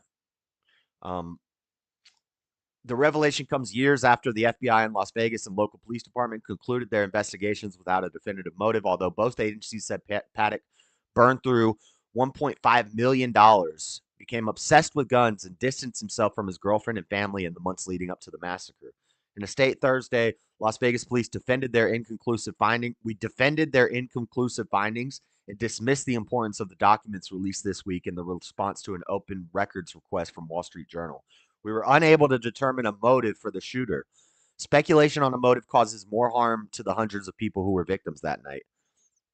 They say all 22,000 of them were victims of some sort of psychological trauma. Do I want to play this? I don't want to play this. Let's see this. The Las Vegas. Here's Jesse Waters. They're going to go through some of the conspiracies and talk about them. Let's watch this. This massacre has left many questions. Conspiracy theories are running wild. Here to break them down is retired lieutenant of the Las Vegas Police Department and host of Blue Lives Radio, Randy Sutton. So, Randy, I'm going to start with the first one that's been swirling around here. Is a woman, Brianna Hendricks, who gave an interview with an NBC affiliate. We can't show the video because we don't own it, but this is what she said. There was a lady who pushed her way forward into the concert venue, into the first row, and started messing with another lady and told us we were all going to die tonight. The reporter says, do you know why she was saying that? Was this after the shots were fired? And Brianna says it was about 45 minutes before the shots were actually fired, but then she was escorted out by security. Okay, that is crazy, but you're in Vegas. There's a lot of crazy, homeless, drunk people running around. There's probably just some random person, you're all going to die. You know, that's probably what that was, and it was just a coincidence. Or, you know, maybe this is some demon-possessed dark arts magician person, and they had a little prophecy from Satan that something really bad was going to happen that night. I don't know, but I don't think this verifies any of the conspiracy theories that there was a crazy lady there saying, you're all going to die tonight, and then that happened. I don't know if that's actually good evidence of a conspiracy. This is just amazing if that actually happened. What do you think happened there? I don't think it happened. If it had happened, that person would have been identified. It would have been questioned by law enforcement, and there would have been a focus on that. I don't think it happened. You think this woman is just making this up, completely making it up out of thin air to the reporter? There may have been something that was said. There may have been some disturbance, but I'm not buying it. Okay, you're not buying it. Something else very interesting, I believe you brought this to our attention. The MGM CEO, his name's Jim Murren. The weeks leading up to the attack, he sold a ton of stock. That's always suspicious when things of this nature happen. Why would he be doing that? I'm sure there's a normal reason, don't you think?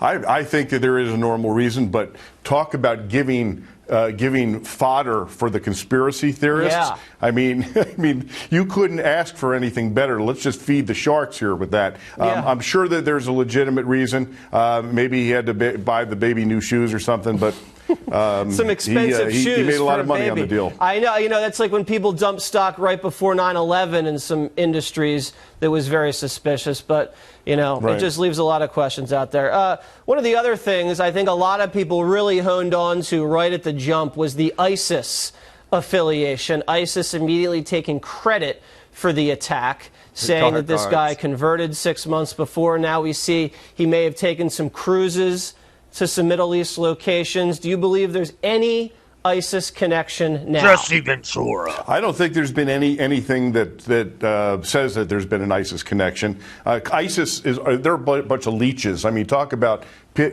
people who are sucking up for PR. That's them. I mean, somebody could get killed in Oshkosh, and they're going to take credit for it. Okay. So I think it's a bunch of garbage. Okay, and the police are still doing the forensic investigation into the guy's computers. So we don't have that information yet, but so far it does not look like they found any ISIS connection. One of the things that interests me, there has been talk about accomplices. There has been talk about second shooters, and people all over the internet say they saw second shooters. If you look at the video, and now we're hearing about this man Paddock employing prostitutes in the days before the attack. Do you see any involvement of any other person, including the wife or the girlfriend or whoever, that draws your attention? Not at all. Now, the one thing that's interesting about the prostitution angle is that a prostitute that came forward said that this guy had violent rape fantasies and considered himself evil. I actually think that that may be more significant than it is being held out to the public, because that does show a very odd personality kind of thing going on. So, but I do not think that there was any shooters. I've gotten some crazy messages and emails accusing me of being an accomplice for reporting on this. Yeah, this thing always happens whenever there's a big tragedy. People always look for conspiracy theories. I was also reading some reporting on the prostitution angle, too. Apparently, the guy had told one of the escorts that, his father was on the FBI's most wanted list and he had bad blood. This could also just be this guy had nasty DNA. His dad was a suicidal, homicidal maniac that might have just kicked on down to his bloodstream, but obviously the guy's an evil person. Now the last one, the timeline, very confusing. The timeline has now changed 3 times. The security guard was shot allegedly beforehand, then it was afterwards, then he called and he didn't call. Then the security guard was supposed to do these interviews and then bailed and no one can find him. What's going on here? Well, So if it's the real security guard, they did find him eventually, because he does have multiple interviews, and he's in the documentary. He's in a couple different documentaries. Assuming that's the real security guard. From the surveillance footage, the guy that's in the interview does look like the guy in the footage. So I think it's the same guy. Don't know why early on he disappeared. Maybe he was in shock and didn't want to talk about it. He just wanted to be alone, but he did eventually come out and do a bunch of interviews. I think that he was told to shut the hell up. That's what I think. I think that he was getting ready to come to this studio to do his thing, and he was suddenly spirited away by lawyers. Shall we say? Probably, I would think so, and so I don't think it's going to be mysterious. I think that it was a business decision, if you will, and so I think that's the reality. Yeah, because someone at the MGM or Mandalay Bay has got to be up all night figuring out how much money they're going to have to pay out in settlements, because this thing obviously did not go well on a number of. So at first, Mandalay Bay was not going to pay out anything because their insurance claim did not have a clause for terrorism. And that's why initially the ISIS thing might have been fake. Mandalay Bay, the hotels, people involved who were going to have to pay out a lot of money were saying, no, this is terrorism, so we don't have to pay you anything. We have a clause in our insurance that says we don't pay out for acts of terrorism. If an act of terrorism happens here and you get hurt, we're not paying you anything for that. Well, that's why they were trying to call this an act of terrorism instead of, I guess, domestic terrorism. But so Mandalay Bay actually ended up suing all the victims. Before the victims could sue them, they sued all the victims.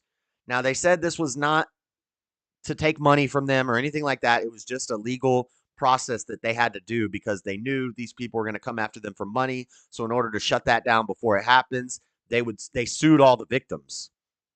Mandalay Bay did. That didn't end up holding up, and Mandalay Bay did end up paying out, I believe, $800 million divided amongst all of the surviving victims or the deceased victims' families. $800 million from Mandalay Bay, but they were trying to not pay out anything by using this terrorism clause. That did not hold up, fortunately. But I think most of the conspiracy theories are just a little much. Like, from everything I've looked into, it seems pretty clean cut. It would be nice to have a stronger motive and really know more about this guy's past and what led up to this, but either they didn't find anything or they can't tell us these things. And there's some hidden details, which I think that is likely. From PolitiFact, hoaxes and fake news about the Las Vegas massacre. Erroneous deleted stories singled out wrong suspect. Website links attack to Antifa. And PolitiFact is saying all this stuff is false. Reports of missing people repeated from previous attacks. Clearly coordinated Muslim terror attack not echoed by investigators. Snopes did a second gunman shoot from the 4th floor of the Mandalay Bay Hotel. Conspiracy theorists spread false information that a second person targeted a country music concert crowd at Las Vegas Strip during a mass shooting that left scores dead. Second gunman fired at the crowd from the 4th floor. Snopes says false. In the days immediately following the worst mass shooting in American history, in which 58 people were killed, 527 injured by automatic gunfire. Well, it wasn't automatic gunfire. While listening to music at an outdoor festival in Las Vegas Strip, disreputable websites like Your Newswire and nationalnews.com immediately leapt at the ensuing chaos to push false conspiracy theories.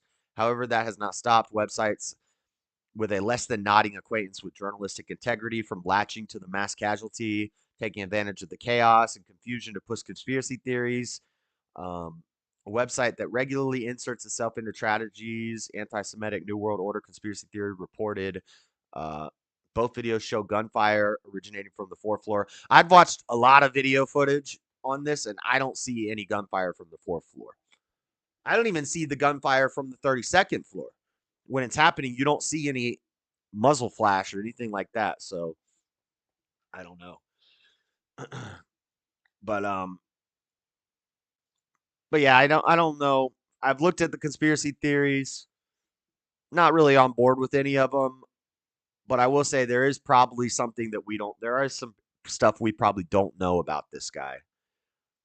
These hallowed grounds tell a tragic story. This is the body cam of the police officers before they entered. One of uncommon heroism into a room alarm on the 32nd floor. So this is the footage of the security guard. He was the first one to kind of make contact with the shooter. So the shooter was in the room and he had welded an L bracket onto one of the exit doors. And then he had a maid cart that he put a security camera, a surveillance camera on that had a wire that ran back to his room. And he had another surveillance camera on the peephole of his door. So he had monitors in there and he could watch the hallways while he was shooting out the window. Whenever anybody came down the hallway, he would just start shooting through the door into the hallway. He hits this security guard, who's the first one. The security guard sees the L bracket, thinks that's strange. So he calls down about the L bracket, get maintenance up here. There's a freaking piece of metal welded to the door holding it shut. Get somebody up here. Stephen Paddock starts shooting through the door, hits the security guard. Floor. This was the last call of my night. You were heading home in your head. In my head, I was home free after this. He has no idea he's about to. Suddenly, you're under fire. Yes, I went to go lift up my pant leg and I saw the blood coming down. Campos takes cover in this doorway alcove. 312. One of the guys, the DJ from the music event, his nanny and his child were on the same floor as the shooter. They had 2 rooms. The nanny was in her room, and then the room across the hall, she had left the baby to go run to her other room and get something. When the shooting started, she was in one room and the baby was in the other room in the same hallway as the shooter. Both the nanny and the child were found safely. And radios for help. Hey, there's shots fired in 32135. Reaching his maintenance cart, he walks out of the elevator and straight into danger. I noticed him. I said, get cover. It's not safe. At that moment in time, there was more rounds being dispersed. Suddenly, Shuck himself is under fire. Something hit me in the back as I was jumping into cover. Someone's firing a gun up here. Someone's firing a rifle on the 32nd floor down the hallway. So when the cops arrive, they breach the doors with explosives, both of the doors that are locked.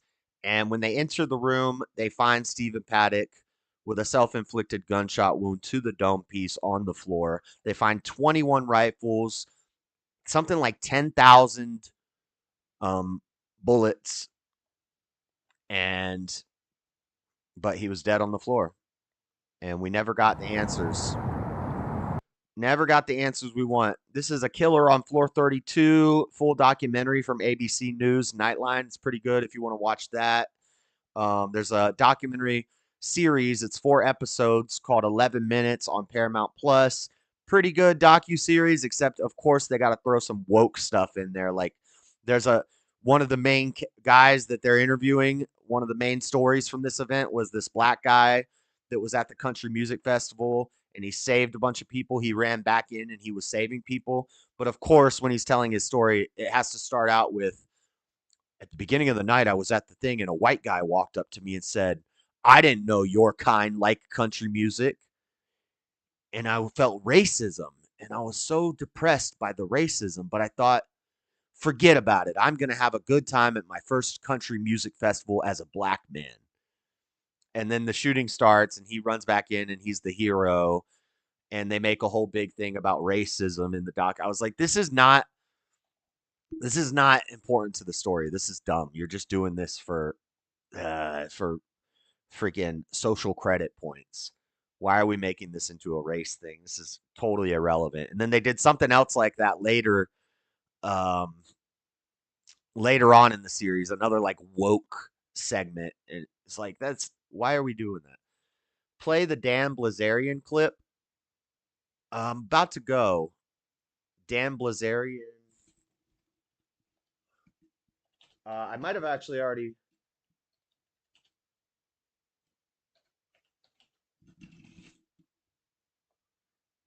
Retired cop talks experience Las Vegas mass shooting. So on that night, I was a patrol sergeant. I was working kind of in the center part of our You talking about this? It's 10 minutes long and it's from Long Crime, and they're real weird about their copyright. So,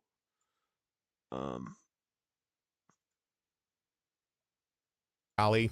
I was not at the event. It was, my regular working shift, but we were the in-the-box squad, and the dispatcher said, hey, call me, and I could hear in her voice something wasn't right.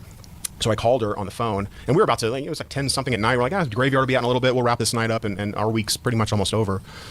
And she says, hey, there's multi shots fired at the Route 91 festival. And I'm like, okay, we've heard, we always hear these 911 calls, swatting calls, shots fired. And I clicked the radio over, and I could hear what sounded like automatic. Now, no, it's a bump stock. Right.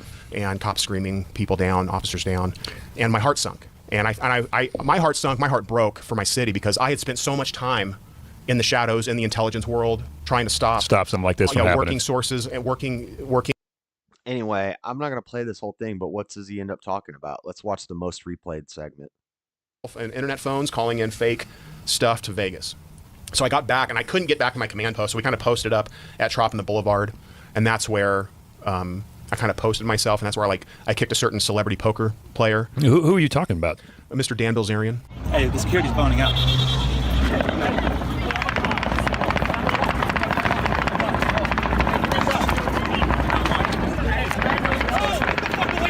I don't care. I don't know who you are. Jesus Christ, you want help? Dude, don't fucking, you know better than that. I'm just saying, I don't know who the fuck you are. I just showed you my creds. That's fine. I don't know who you are. Keep moving. Keep moving. Let's go. Let's go with the two. Dan Bilzerian. I've heard of that guy. He's a nice guy. I actually like Dan. I listen to him on a lot of stuff. But yeah, I looked over. I'm standing there with my rifle, and we're trying to safeguard the triage center. We set up a hasty triage for the paramedics and fire. And I look over, and there's clearly a deceased human being with a cover. He's covered with a sheet. And I look, and I see this guy and this buddy of his are picking the body up. And I thought he's wearing BDUs. And I'm like, why is medical trying to load this dead body into we don't move dead bodies. That guy's not going anywhere. Yeah, right. Unfortunately, he doesn't need to be triaged. No, it does not. Yeah, he's on the tarp that is nothing we can do for these folks. Yes. This color there's nothing we can do here. And I look, and I'm like, that's Dan Bilzerian. So I walk over to him. He's high. Is he a Las Vegas native, or does he just happen to be here? So. All the time? He comes here a lot. I think he's got he's got a lot of business stuff going. What's the point of this? So this bland Dan Blazarian guy is running around trying to play junior officer, and they're like, "Get out of here! You're causing problems." It was a clip of Dan Blazarian running around like an idiot. Dan Blazarian, the social media clown. Okay, so this guy, I thought this guy was Dan Blazarian, but yeah, they just played the clip. Yeah, he's running around trying to move bodies, asking the officers if they need any help, and they're like, "Get out of here!" No. You're causing problems. Yeah, they did just show that clip. He's running around, and the officer's like, "Get out of here." And then he's trying to move bodies. going on here, I think probably with his poker world. Okay. And I see him. I said, Mr. Bilzerian, sir, what are you doing? And he goes, we got to get this guy to the hospital, man. We got to do something. and I appreciated it. I said, listen, I really appreciate you. And he truly did. I could tell in his heart he wanted to help. And I think he asked, you guys have any extra guns? We'll go do. I go, the best thing you can do for me right now is be a good witness and head back to your hotel room. And so that, that was my. And then I had a picture of it. It showed me on the news, and you could see him. I don't think the news figured out it was him, but I had to have him and his buddies removed out of the crime scene. And then I ended up. Nada, why are you being a prick? Why are you always a prick in the chat? I don't get it. If you were paying attention when this happened, you would know. Yeah, okay. Who cares? Taking our team found out that thousands of the people who had fled from the event kind of ran north. And if I was paying attention 6 years ago, 7 years ago when this happened, if I was watching the news 7 years ago when this happened, I would know. What does that even mean? What? That's stupid. And into the Tropicana Hotel. So I ended up going into the Tropicana with my team and finding out that thousands of people were back there, most of them under the influence. They'd been drinking all night. And you had those, one lady, a very unfortunate, just very distressed, very distraught, had blood and brain matter. All right, enough of that. I think we pretty much covered everything. We talked about the bump stock ban. We talked about the conspiracies. We talked about Paddock and his history. Talked about the victims. I didn't go through a list of all the victims, but at the end of this Nightline documentary, they have a list of all the victims. So, it's horrible that happened to them. This is not really a laughing matter or anything, but it was a crazy story. Usually I'm pretty, I follow up pretty closely to the shootings, and I just missed this one. I had other things going on in my life 7 years ago. Man, if only I could go back 7 years just so I could watch the news to learn more about this, because I couldn't possibly do it on the internet. It's not like it's all on the internet for me to learn about. But it is all on the internet, so we can learn about it now. And there you go. That's pretty much everything. Stephen Paddock was a 64-year-old former auditor and estate businessman from Mesquite, Nevada. He was the son of Benjamin Paddock, a bank robber who was on the FBI's most wanted list. So his dad was on the FBI's most wanted list. That's interesting. Huh. Yeah, so he probably just a screwed up guy. But I'm going to end early tonight. Because I got to go to work. And going to drink my coffee. Going to drink some coffee and go to bed. Thank you guys for hanging out. We will be back to the normal schedule next week, Monday night. Kicking the week off right. I'll be sure I'm back for that. We got debate with James in 2 weeks. Mental illness is not real. Psychology is a pseudoscience. My Thanksgiving video came out tonight. Go watch that if you haven't watched it yet. And that's it. I will see you guys next Monday.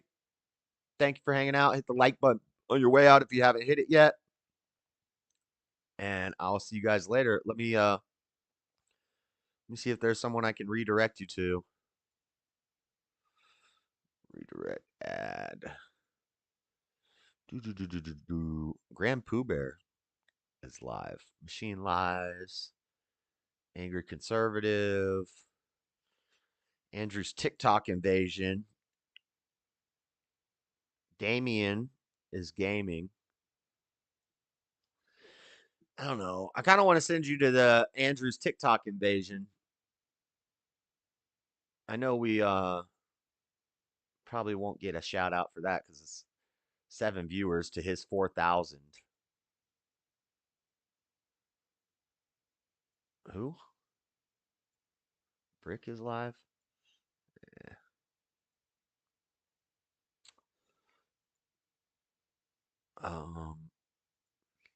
Yeah, I think we'll just send you to Andrew's stream. The TikTok invasion. Because that's what I'm going to be watching anyway. So I'll be in there listening to that. But I'll see you guys later. I got to go to work. God bless everybody. Thanks for hanging out. We out. Peace. Peace. TikTok invasion going up. We're about to invade the invasion. See you guys later. Later, Jeff.